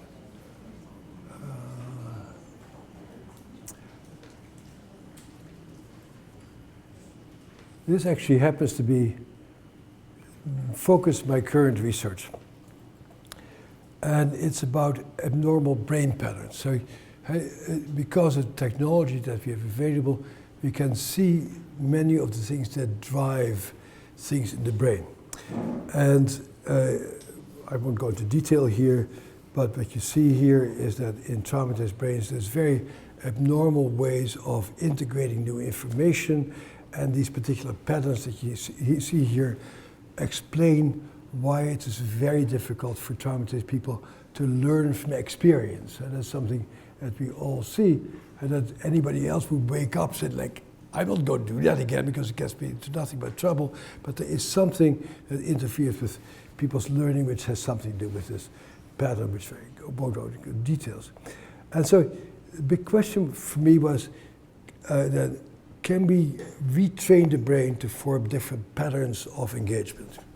And I was very skeptical about it until I met this person, her name is Seymour Fisher, who showed me this series of kids' drawings that might also appeal to some of you. So here's a family drawing by an 8-year-old kid. I bet that many of you do family drawings, and you can also immediately see that this is really a lousy family drawing, and you wish that this kid were more articulate in representing things outside of herself. And then she does something, and people explain this to me. Said, you know, have you ever heard of neurofeedback? And I go like, no, what's that? I say, well, you can put electrodes on a people's skull, and you can harvest the electrical waves that are happening in the brain. You can project them on a computer, and you can play computer games, so you can change your brain waves and give your brain feedback to create different waveforms. They go like, wow, that's really interesting. It sounds complicated, but I bet you can do that. And so this woman says, yes, you can. Look what you can do. A person who has drawings like this, when you play these computer games, after 20 sessions, 10 weeks, that's his family drawing. And after another 20 sessions, that's his family drawing. And I go like, wow, that's pretty impressive. I don't know of anything that can do that.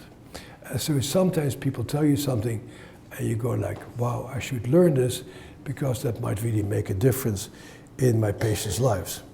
And I'm going to stop with a little videotape that is the original videotape that got me into this field, if I can get it to work, which I'm not. He used to hit me and punch me and kick me and bite me. That hyperactivity disorder, or ADHD, was out of control. All right. Older sister Cara was terrified.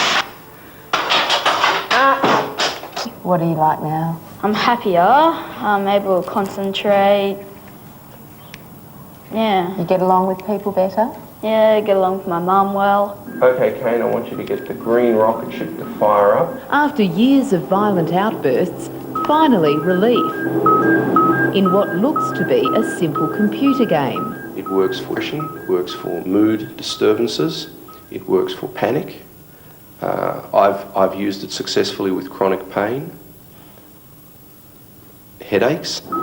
It's called neurofeedback, a system where clinical psychologist Dr. Moshe Pearl says Kane's brainwaves are represented as different coloured spaceships. Stop the purple and the yellow rocket ships from firing up. Dr. Pearl says electrodes on Kane's head sense when he's relaxed and focused, and as a result, the green spaceship speeds up, overtaking the other spaceships that show when he's tired or tense.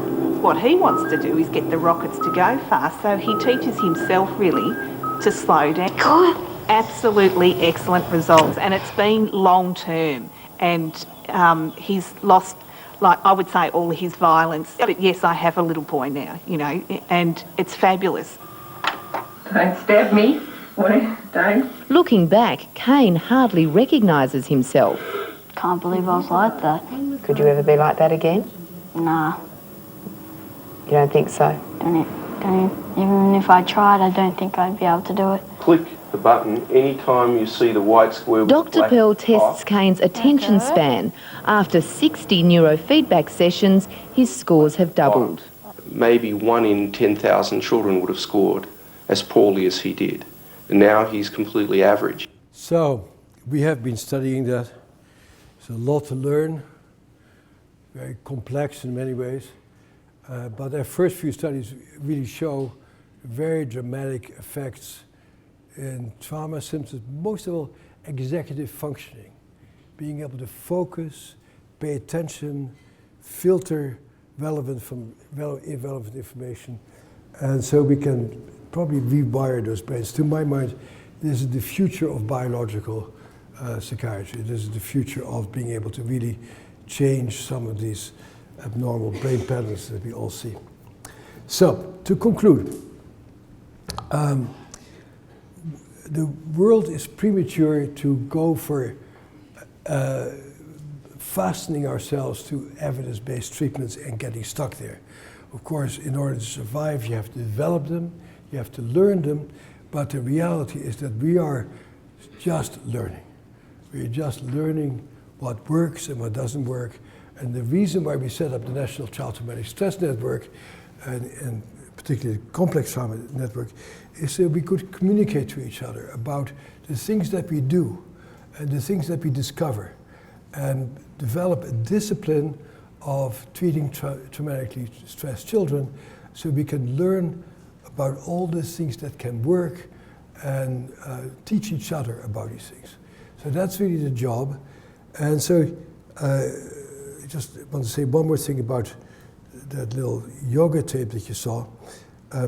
What we've learned also again with the help of neuroscience, is that the only part of our brain that can change these impulsive, disorganized, fearful, primitive impulses that comes up is via that platform of our brain, our self-observing part of our brain, and it's the issue of mindfulness, mindfully observing yourself is a cornerstone of the beginning of learning how to become in charge of yourself. And so any technique, and there's not only one, if anybody tells you, I have the way, immediately turn the other way, but any technique that helps people to tolerate noticing themselves, focusing on themselves, experiencing their internal world is by definition helpful. Any technique that helps people to see alternative ways of doing things and to get pleasure in it is by definition helpful. Any technique that gets people in tune with other people and feel the pleasure of human company is by definition helpful. And our neurofeedback research is beginning to show that yes, we can change the brain. To what degree we can change the brain, we don't know yet. How we can best do that, we don't know yet. But one important thing of what we all need to do is to actually track what we do with the kids we work with and to really evaluate very carefully how well did this work. And of course the Trauma Center is very dedicated to all of us doing that so we can really learn from experience and see for this group of kids this was the best treatment and for other people that was the best treatment. But at this point nobody has all the answers. It's still a time of exploration, a time of sharing and a time of discovery. So thank you for joining me this morning.